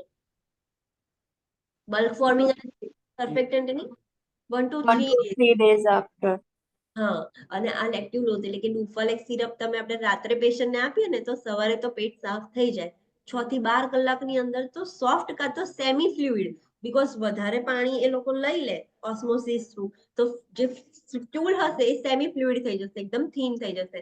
પણ 6 to 12 અવર્સની અંદર તો સાફ થઈ જશે, એ સ્ટૂલ બહાર આવી જશે. It can cause dehydration, encourage increased fluid intake. આ લેક્ઝેટિવ્સ લો ને તો ક્લાયન્ટને ડિહાઇડ્રેશન થઈ જાય. કેમ ડિહાઇડ્રેશન? બીકોઝ એ બધું જ ફ્લુઇડ ખેંચી લે છે સ્ટૂલની અંદર, મેજોરિટી ઓફ ફ્લુઇડ. તો ક્લાયન્ટને થોડુંક ડિહાઇડ્રેટેડ થઈ જાય એટલે ક્લાયન્ટને કહેવાનું કે પાણી થોડુંક વધારે પીવો. Magnesium preparations contraindicated in renal client. જે કિડની વાળા ક્લાયન્ટ હોય તો એમનામાં magnesium hydroxide, magnesium sulphate, magnesium citrate એવા બધા નહીં આપવાના. લેક્ટ્યુલોઝ, પોલીઇથિલિન ગ્લાયકોલ એ બધા આપી શકો છો પણ મેગ્નેશિયમ વાળા નહીં આપવાના. Sodium preparations contraindicated in the client with heart failure. Heart failure વાળા ક્લાયન્ટ હોય તો એમનામાં સોડિયમ વાળા જે છે એ નહીં આપવાના. So you have to remember this ઓસ્મોટિક લેક્ઝેટિવ્સમાં. નેક્સ્ટ છે એન્ટી ડાયરિયલ. જે બધા લેક્ઝેટિવ 4 પતી ગયા એમાં બલ્ક ફોર્મિંગ, સર્ફેક્ટન્ટ, સ્ટિમ્યુલન્ટ અને ઓસ્મોટિક 4 ટાઈપના હતા લેક્ઝેટિવ્સ. હવે એન્ટી ડાયરિયલ છે. એન્ટી ડાયરિયલ મીન્સ ડાયરિયા જેને થઈ ગયા હોય એને સ્ટોપ કરવા માટે આપણે આપીએ એ. તો એમાં કયા ડ્રગ્સ છે? તો લોપેરામાઇડ, ડાયફેનોક્સિલેટ એન્ડ એટ્રોપિન, ધેટ ઇઝ લોમોટિલ. એ બંને ડ્રગ કમ્બાઇન હોય એમાં. So that is Lomotil, diphenocin, પેરેગોરિક. તો આ બધી મેડિકેશન્સ છે. ડાયફેનોક્સિન એ અલગ છે, પેરેગોરિક અલગ છે, પણ પેલું આખું એક જ છે, ડાયફેનોક્સિલેટ એન્ડ એટ્રોપિન, એ કમ્બાઇન છે અને લોમોટિલ કહીએ છીએ. સો લોપેરામાઇડ મોસ્ટ કોમનલી યુઝ ડ્રગ છે એઝ એન્ટીડાયરિયલ. ઇન્ડિકેશન કયા પેશન્ટને આપણે આપીએ છીએ? સો ડાયરિયા થઈ ગયા હોય એમને. And to reduce the volume of discharge from ileostomy. What is ileostomy? Let the new student speak. Ileostomy means ostomy. Stoma. Opening. Stoma એટલે opening. So ileostomy.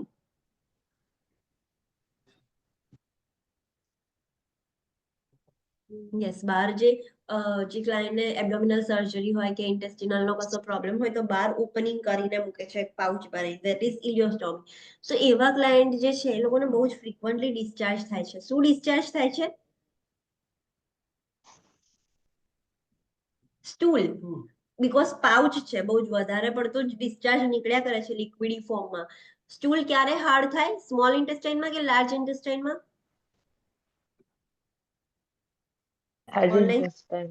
લાર્જ ઇન્ટેસ્ટાઇનમાં એ હાર્ડ થશે. સ્મોલ ઇન્ટેસ્ટાઇન સુધી તો એ fluid જેવી જ કન્સિસ્ટન્સીમાં થાય. અને આ ઇલિયોસ્ટોમી છે એટલે ક્યાં ઓપનિંગ કર્યું છે?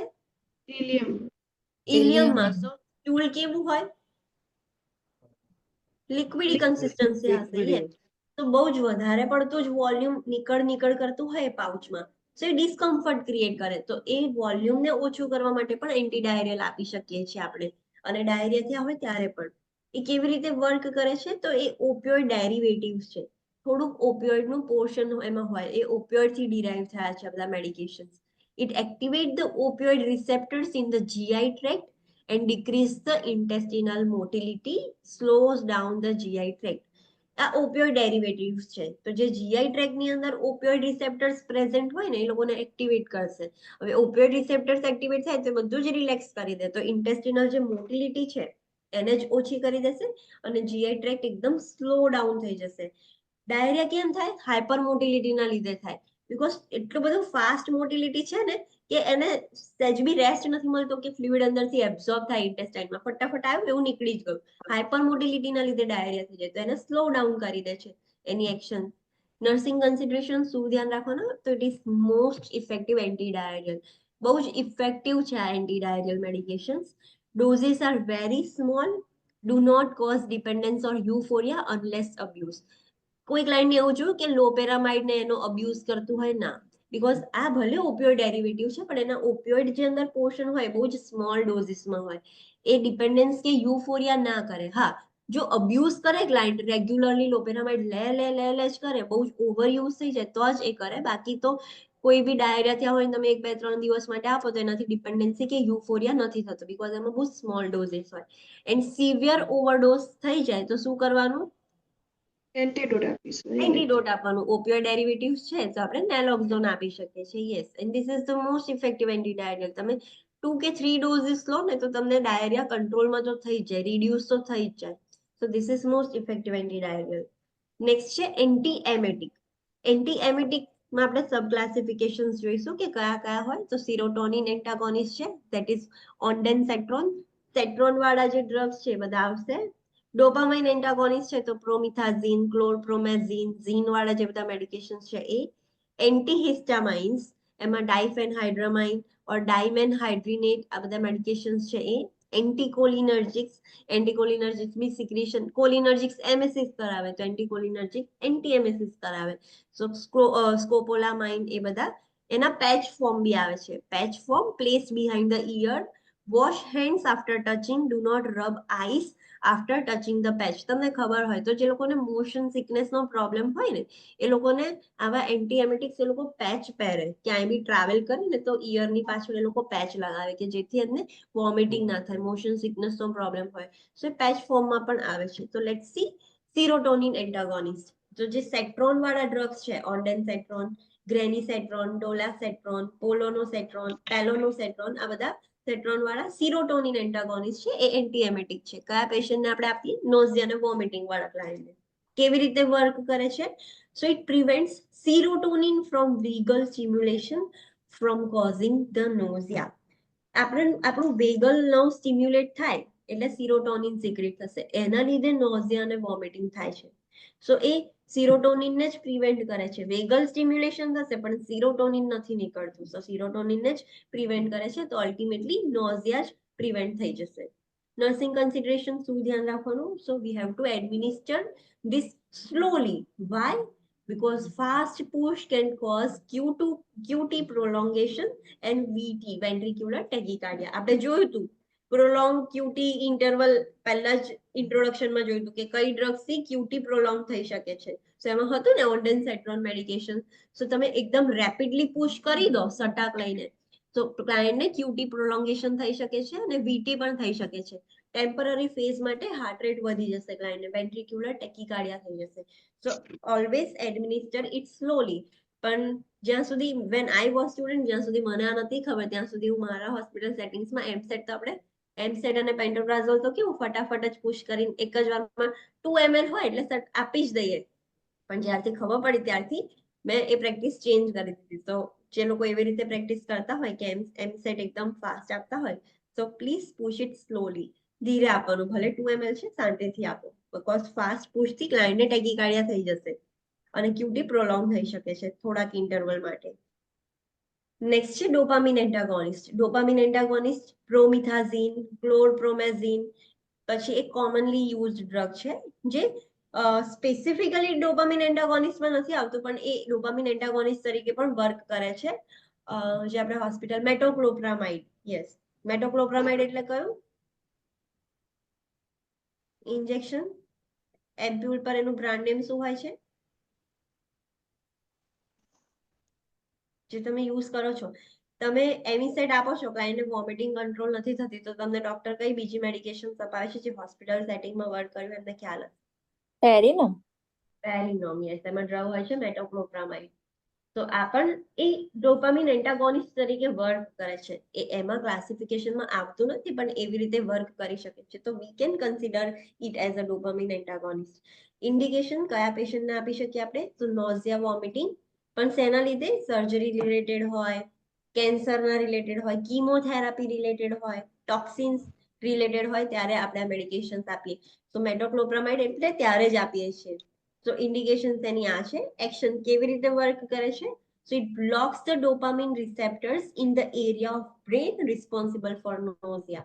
આપણા નોઝિયા માટે બ્રેનમાં એક એરિયા છે કે જે નોઝિયા ક્રિએટ કરાવે છે, તો ત્યાં આગળના જે ડોપામિન રિસેપ્ટર્સ છે એને જ બ્લોક કરી દે છે. તો એ નોઝિયાને ટ્રિગર જ નહીં કરે, નોઝિયાના સિગ્નલ્સ જ નહીં આપે બ્રેન. નર્સિંગ કન્સિડરેશન શું ધ્યાન રાખવાનું? સો સાઇડ ઇફેક્ટ શું છે? Extra pyramidal reaction. What is extra pyramidal reaction?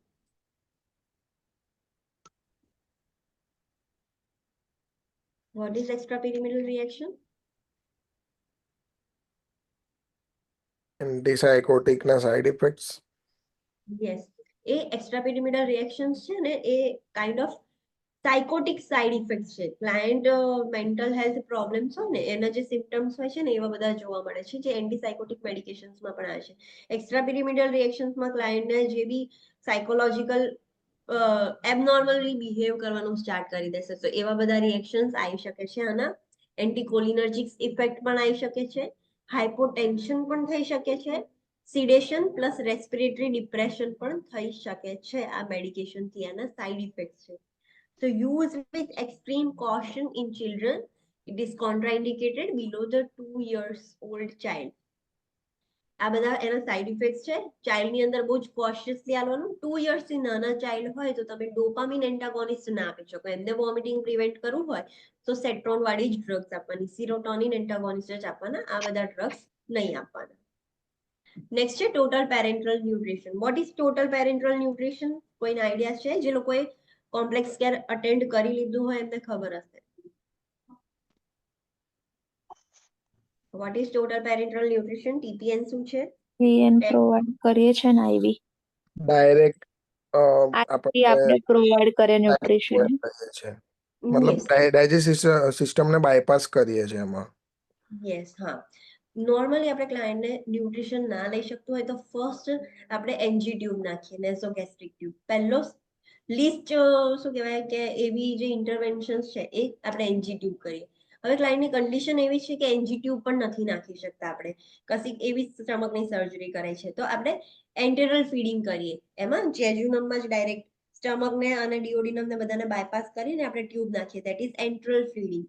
પણ એ પણ આપણે ના કરી શકીએ ત્યારે આપણે ટીપીએન આપીએ છીએ, ટોટલ પેરેન્ટ્રલ ન્યુટ્રિશન. પેરેન્ટ્રલ રૂટ એટલે હવે આઈવી માંથી જ બ્લડની અંદર જ આપણે એવા ફ્લુઇડ્સ આપીશું કે જેની અંદર ઇલેક્ટ્રોલાઇટ્સ હોય, ગ્લુકોઝ હોય, પ્રોટીન્સ હોય એટલે કે અમીનો એસિડ્સ, લિપિડ્સ, એ બધું એની અંદર જ હોય, એવા ફ્લુઇડ્સની જ અંદર હોય, બેગ્સ હોય આઈવી ફ્લુઇડ્સ જેવી. સો એમાંથી જ ક્લાયન્ટને આપણે બ્લડની અંદર જ ન્યુટ્રિશન આપીએ છીએ એટલે એની ન્યુટ્રિશનલ રિક્વાયરમેન્ટ તો ફૂલફિલ્ડ રહે.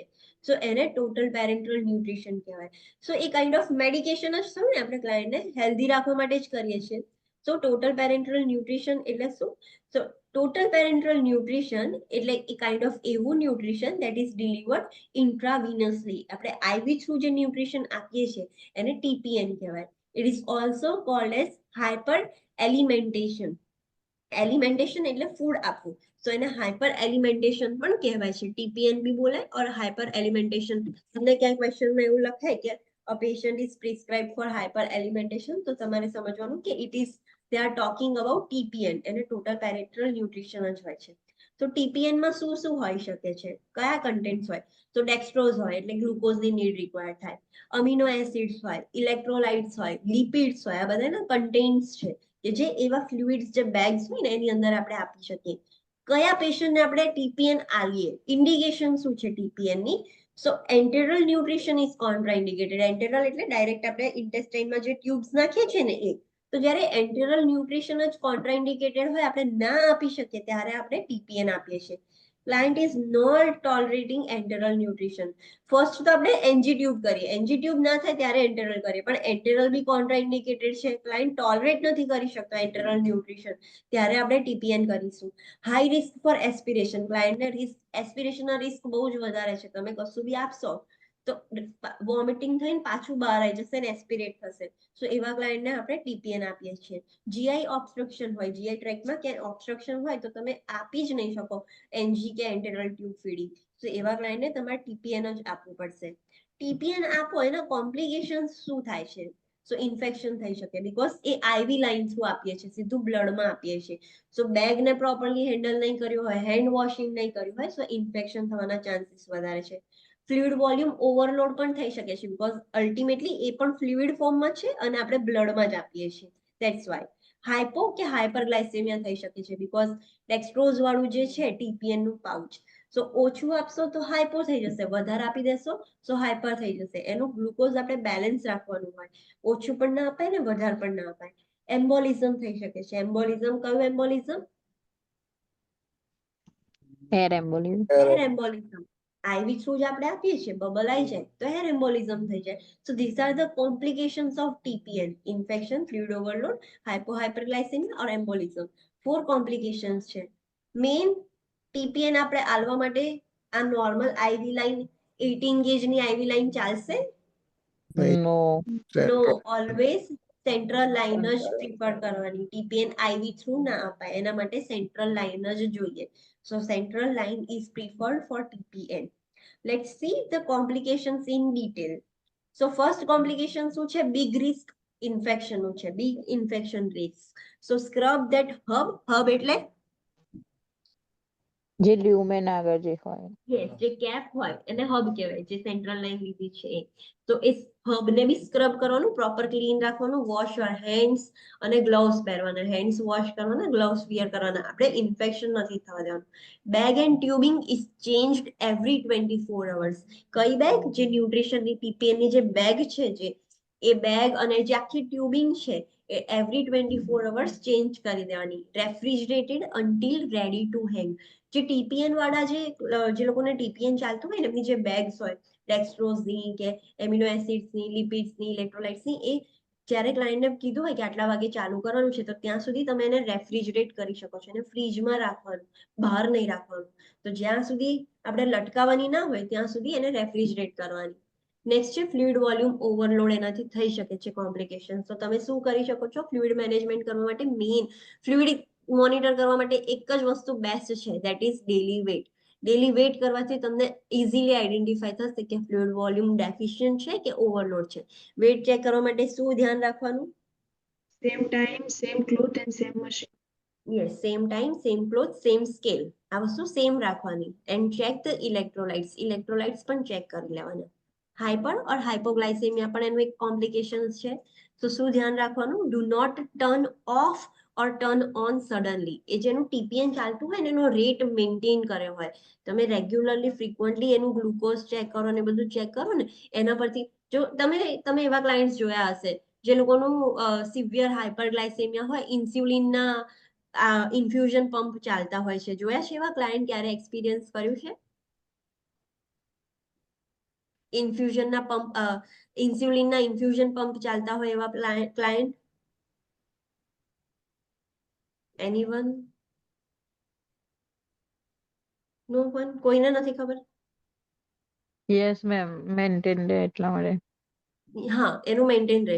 સો તમે એવા ક્લાયન્ટનું 1 અવરલી કે 2 અવરલી ગ્લુકોઝ ચેક કરતા હશો અને એના અકોર્ડિંગ એનો જે ઇન્સ્યુલિનનું ઇન્ફ્યુઝન પંપ હોય ને સેટ કરો. બહુ ઓછું થઈ જાય તો તમે પાછું ઇન્સ્યુલિન ઇન્ફ્યુઝન ઓછું કરી દો છો. અગર હજુ વધારે આવે છે તો તારો એનો ડોઝ ઇન્ક્રીઝ કરો છો. તો આમાં પણ એવું જ હોય. આ જે ટીપીએનના જે ગ્લુકોઝના જે બેગ્સ હોય ને એ રેગ્યુલરલી એક સ્લોલી એક લાઈનના બ્લડમાં જતા જ હોય. પણ તમે ફ્રીક્વન્ટલી ગ્લુકોઝ એનું મોનિટર કરીને એને ધીમે ધીમે ટેપર કરી શકો છો. જરૂર પડે તો વધારી શકો. એવું લાગે કે બહુ હાઇપરગ્લાયસેમિયા થઈ ગયું છે તેનો ડોઝ ઓછો કરી શકો.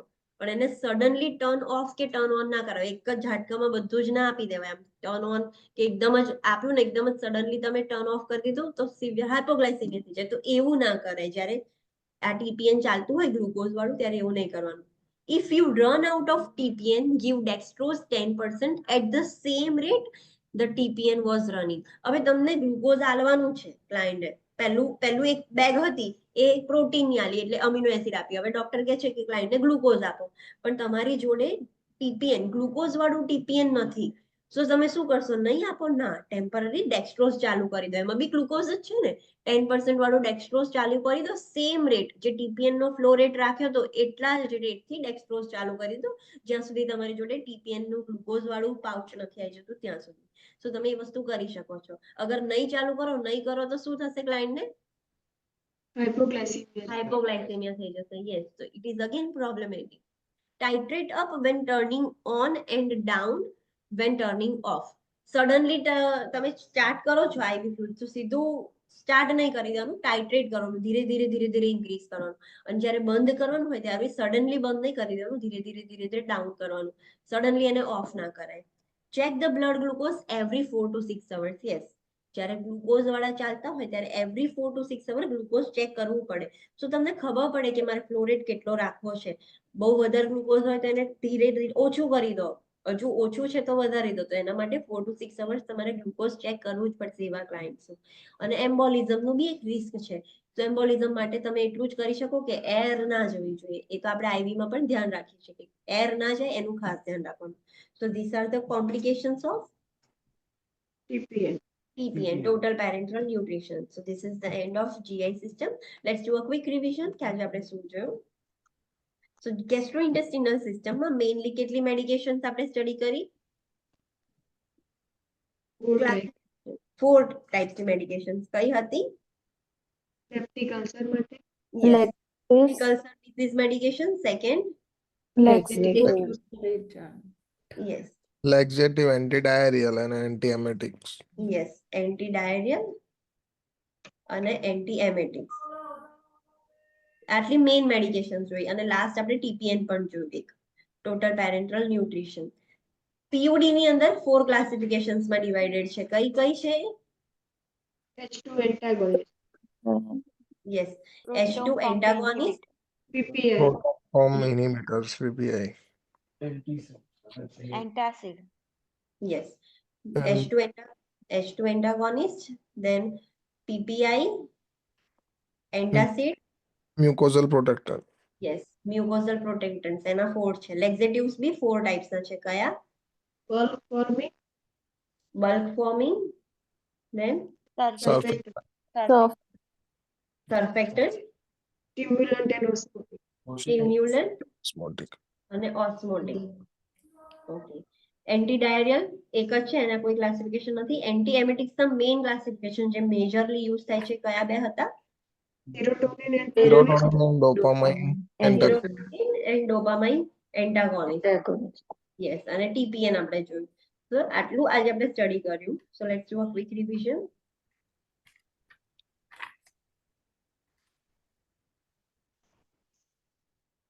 ઓકે, GI ડ્રગ્સમાં 4 કેટેગરીઝ આપણે જોઈ, એની સબ કેટેગરીઝ જોઈ કે H2 રિસેપ્ટર એન્ટાગોનિસ્ટનું સફિક્સ શું છે?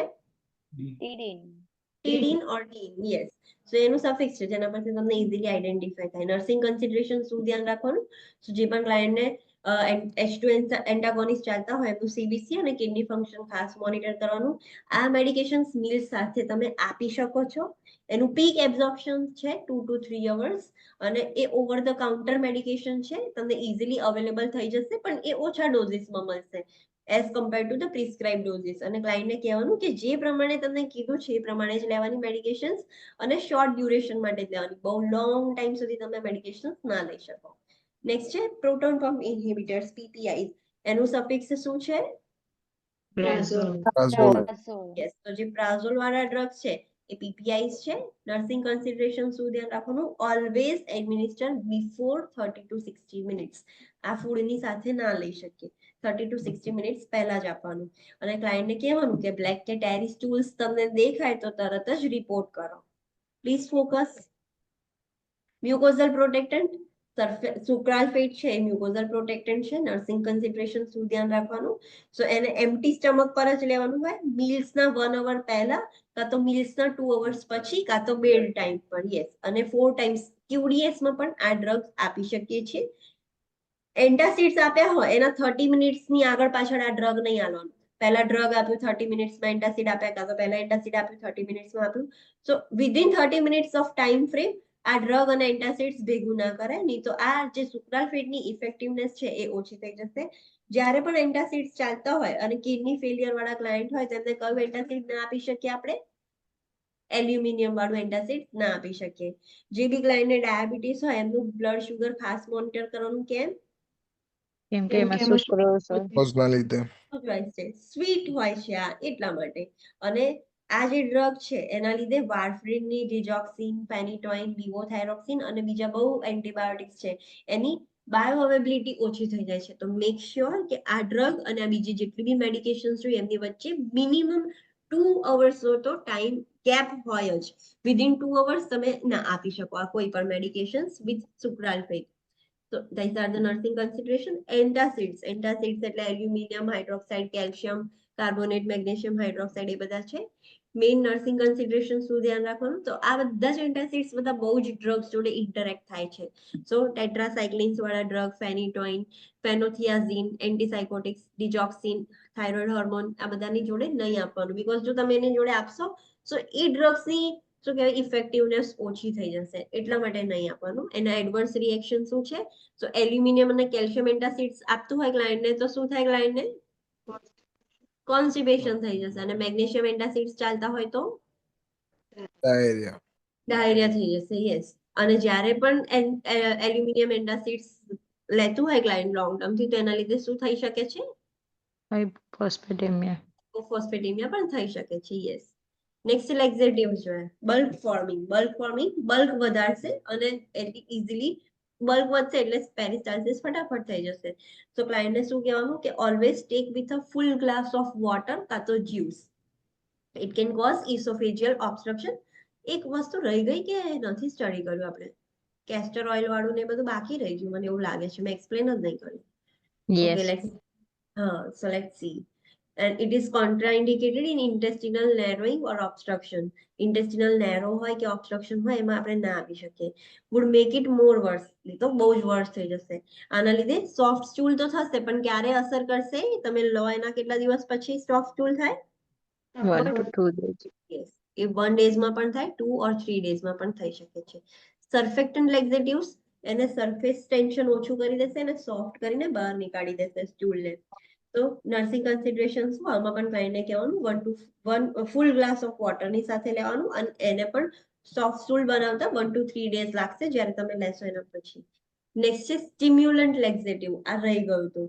તો મેક શ્યોર. આના એક્ઝામ્પલ્સ કયા છે? તો બિસાકોડિલ, કેસ્ટર ઓઇલ. કેસ્ટર ઓઇલ તો ખબર છે ને? કેસ્ટર ઓઇલ મીન્સ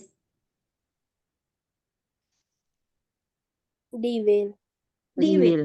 ડીવેલ છે જે આપણા એન્સિસ્ટર્સ જે ઘરડા લોકો હોય ને એવું કે કોન્સ્ટિપેશન થઈ જાય તો ડીવેલ પીવડાવી દો એવું કે. પછી સેનાપ્રેપ્સ. સેનાપ્રેપ્સ શું છે? એ કાઇન્ડ ઓફ લીફ જ છે.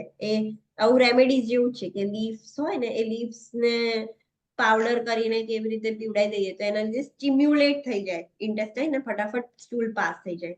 એને સેનોકોડ પણ કહેવાય છે. સો ઇન્ડિકેશન ક્યારે આપણે આપીએ છીએ? તો ઇટ ઇઝ ઓપિયોઇડ ઇન્ડ્યુસ્ડ કોન્સ્ટિપેશન. જ્યારે ઓપિયોઇડ મેડિકેશન્સ લેતું હોય બધું રિલેક્સ થઈ જાય બોડીમાં અને એના લીધે કોન્સ્ટિપેશન થયું હોય ત્યારે તમે આ આપી શકો છો. Constipation due to slow intestinal tract. Constipation એટલે થયું છે કે એનું ઇન્ટેસ્ટાઇન એકદમ સ્લો થઈ ગયું છે. તો તમે સ્ટિમ્યુલેટ કરશો ને એટલે પેરિસ્ટાલ્સિસ ફટાફટ થશે અને સ્ટૂલ પાસ કરાવી દેશે. એ કેવી રીતે વર્ક કરે છે? તો it stimulates the intestinal motility and increases the water reabsorption in the colon. ઇન્ટેસ્ટાઇનની મોટિલિટીને સ્ટિમ્યુલેટ કરશે અને વોટર થોડું રીએબ્સોર્બ કરશે કોલોનની અંદર એટલે ફટાફટ સ્ટૂલ પાસ થઈ શકે. નર્સિંગ કન્સિડરેશન શું ધ્યાન રાખવાનું? So semi fluid stool within 6 to 12 hours ઓફ એડમિનિસ્ટ્રેશન. તમે આ આપશો ને કેસ્ટર ઓઇલ, બિસાકોડિલ કે સેનાપ્રેપ્સ એવું કશું આપશો ને તો તરત જ 6 to 12 hours semi fluid stool આવી જશે. લિક્વિડ જેવું થોડુંક સ્ટૂલ આવી જશે. અવેલેબલ પર ઓરલ એન્ડ પર રેક્ટલ. બિસાકોડિલની રેક્ટલ સપોઝિટરીઝ બી આવે છે તો પર ઓરલ ફોર્મમાં બી હોય અને પર રેક્ટલ બી હોય. Per rectals works extremely quickly, 15 to 60 minutes after administration. પર રેક્ટલ આપો ને તમે તો એ તો ફટાફટ જેવું તમે આપો 15 to 60 મિનિટ્સ એટલે 15 થી કલાકની અંદર તો ફટાફટ એ સ્ટૂલ પાસ થઈ જાય. Discourage long term use. Long term આપણે આ વસ્તુ ના કરી શકીએ. ઇન્ટેસ્ટાઇનલ મોટિલિટી આપણે બહારથી જ એવી રીતે સ્ટિમ્યુલેટ કરાઈને વર્ક ના કરી શકીએ. સો લોંગ ટર્મ યુઝ નહીં કરવાનો. So this is about stimulant લેક્સેટિવ્સ.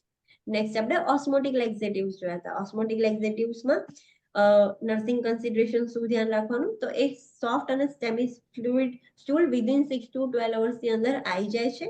બહુ વાર નથી લાગતી. એના લીધે ડિહાઇડ્રેશન થઈ શકે છે બીકોઝ એ ઓસ્મોસિસનો યુઝ કરીને બધું ફ્લુઇડ ખેંચી લે છે. તો ક્લાયન્ટને આપણે કહેવાનું કે ફ્લુઇડ ઇન્ટેક વધારો.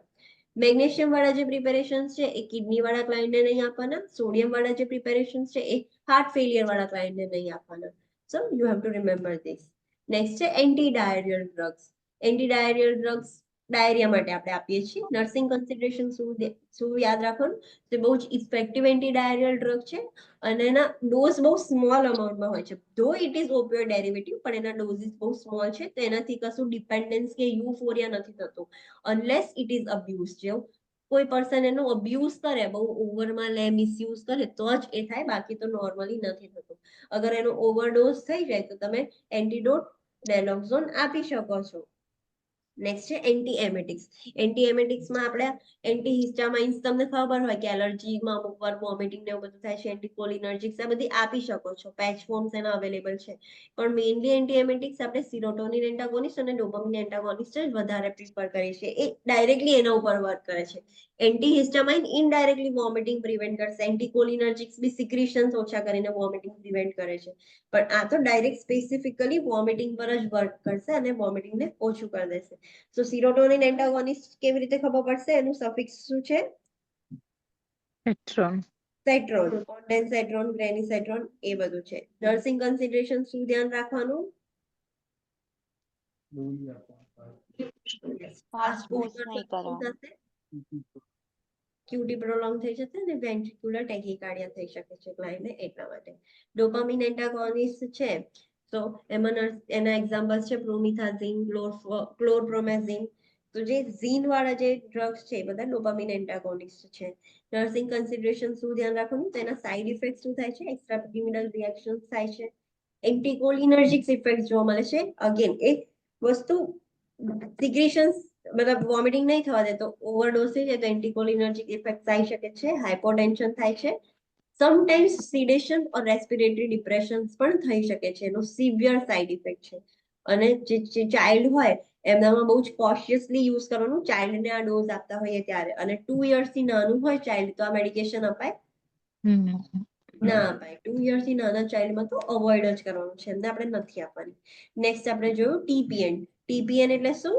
કે જ્યારે આપણે ક્લાયન્ટને જીઆઈ સિસ્ટમને બાયપાસ કરી દઈએ છીએ, એન્ટેરલ ફીડિંગ્સ પણ એ ટોલરેટ ના કરી શકે, ત્યારે આપણે આઈવી થ્રુ ઇન્ટ્રાવિનસલી આપણે એને ન્યુટ્રિશન ડિલિવર કરીએ છીએ, એને ટોટલ પેરેન્ટલ ન્યુટ્રિશન કહેવાય. ઇન્ટ્રાવિનસલી ડિલિવર કરીએ છીએ, પણ એના માટે કઈ વસ્તુ નેસેસરી છે ટીપીએન આપવા માટે? IV line, central yes, we should પેશન્ટને સેન્ટ્રલ લાઈન હશે તો જ ટીપીએન આપી શકશો, બાકી ના આપી શકીએ. ટીપીએન માં કઈ કઈ વસ્તુ હોય, કન્ટેન્ટ શું છે એનું? Dextrose, amino acid, electrolyte. Yes, electrolytes, lipids, બધા જે કન્ટેન્ટ્સ બેઝિક ફોર્મ્સ હોય ને બધું જ એની અંદર હોય. કયા પેશન્ટને આપણે આપી શકીએ? તો જે લોકો એન્ટરલ ફીડિંગ એમનામાં કોન્ટ્રાઇન્ડિકેટેડ છે, એન્ટરલ ફીડિંગ ટોલરેટ નથી કરી શકતા, એસ્પિરેશન રિસ્ક બહુ જ હાઈ છે, કાં તો જીઆઈ ટ્રેકમાં ઓબ્સ્ટ્રક્શન છે. આની કોમ્પ્લિકેશન્સ કઈ છે ટીપીએન ની? Infection, food overload, fluid overload, pollution, hyper કાં તો હાઇપોગ્લાયસેમી, અને લાસ્ટ એમ્બોલિઝમ. એમ્બોલિઝમ. ઇન્ફેક્શન માટે શું કરશો તમે? Scrub, hand washing, hand washing proper કરવાનું, ગ્લોવ્સ પહેરવાના, એ જે હબ છે જ્યાંથી આપણે ઇન્સર્ટ કરવાનું છે એને બી પ્રોપરલી ક્લીન રાખવાની. એ સાઈડ તમને જોયું હશે તો સેન્ટ્રલ લાઈન ઓલવેઝ કવર કરેલી રાખે, બીકોઝ સીધું જ એક્સેસ છે, તો એ ઓલવેઝ કવર રાખવાનું, સ્ક્રબ કરવાનું. અને જ્યાં સુધી તમારે જરૂર નથી હેંગ કરવાની અત્યારે, તો ત્યાં સુધી તમે શું કરી શકો? રેફ્રિજરેશન, ફ્લુઇડ ઓવરલોડ ના થાય એના માટે શું કરશો તમે? Weight measurement, daily weight check કરીશું ને, ઇલેક્ટ્રોલાઇટ ચેક કરીશું. કયું ઇલેક્ટ્રોલાઇટ વધારે ચેક કરવાનું ફ્લુઇડ માટે? Sodium. Yes, sodium and water are best friends. Sodium જ્યાં જશે વોટર એની પાછળ જ જશે. હાઇપો અને હાઇપરગ્લાયસેમિયા માટે શું કરીશું? 4 to 6 hours sugar measurement. Measurement કરવાનું. ધેન એને મતલબ સ્લોલી સ્ટાર્ટ કરવાનું અને સ્લોલી સ્ટોપ બી કરવાનું. યસ, સ્લોલી સ્ટાર્ટ કરવાનું, સ્લોલી સ્ટોપ કરવાનું. સડનલી સ્ટાર્ટ અને સડનલી સ્ટોપ નહીં કરવાનું. If you are out of ટીપીએન, તમારી જોડે ટીપીએન અત્યારે હાલ છે નહીં, તો શું કરશો? Temporary dextrose, same rate પર. યસ, ડેક્સ્ટ્રોઝ 10% આપણે ટેમ્પરરી સ્ટાર્ટ કરી શકીએ છીએ વિથ ધ સેમ રેટ. જેટલા રેટ પર ટીપીએન ચાલતું હતું એટલા જ રેટ પર સ્ટાર્ટ કરવાનું. એન્ડ એમ્બોલિઝમ માટે તો યુ નો કે એર જ નહીં જવા દેવાની, you have two prevent that. અંદર બબલ્સ ના હોવા જોઈએ, એ એર નહીં જવા દો તો એમ્બોલિઝમ નહીં થાય. સો this is the end of chapter. Any doubt? Okay, જે રીનલ સિસ્ટમ છે બહુ જ નાનું છે. સો રીનલ સિસ્ટમ અને એના પછી એન્ડોક્રાઇન છે, આઈ ગેસ. સો બે સિસ્ટમ જોડે સ્ટડી કરીશું. સો પ્રિપેર યોરસેલ્ફ કે બે સિસ્ટમ યાદ રાખવાની છે, બીકોઝ બહુ જ નાની છે. કદાચ હાફ એન અવર કે 1 અવરમાં પતી જશે. જોઈશું, જો વધારે ટાઈમ લાગશે એક્સપ્લેન કરવામાં તો એક જ સિસ્ટમ રાખીશું. જલ્દી પતી જશે તો એન્ડોક્રાઇન પતાવી દઈશું આપણે. Okay, so see you tomorrow at 9 AM. Tomorrow is I don't know tomorrow is holiday or not. I will update you regarding the holiday. Don't worry. હું તમને મેસેજ કરી દઈશ. So Merry Christmas in advance. Possible થાય તો Yes. કાલના class stop કરાવજો ને, કારણ કે કાલ ક્રિસમસ ના લીધે ચર્ચમાં ને જવાનું તો સ્ટડી રહી જશે. Okay, okay. I will try. હું જોઈ લઉં છું, રજાનું થશે તો I will tell you. અને એમાં શું મેમ ઘરે ગેસ્ટ ને બધા બી આયા હોય ને, અને બધું બહુ ચાલતું હોય છે એ દિવસ એટલે. I know. Okay. Don't worry. I will try કે રજા જ હશે, પણ જે બી અપડેટ્સ હશે હું તમને મેસેજ કરી દઈશ. Okay ma'am, Okay, thank thank you. you. thank you. Okay. Enjoy your Christmas weekend. ma'am. Okay, bye. By.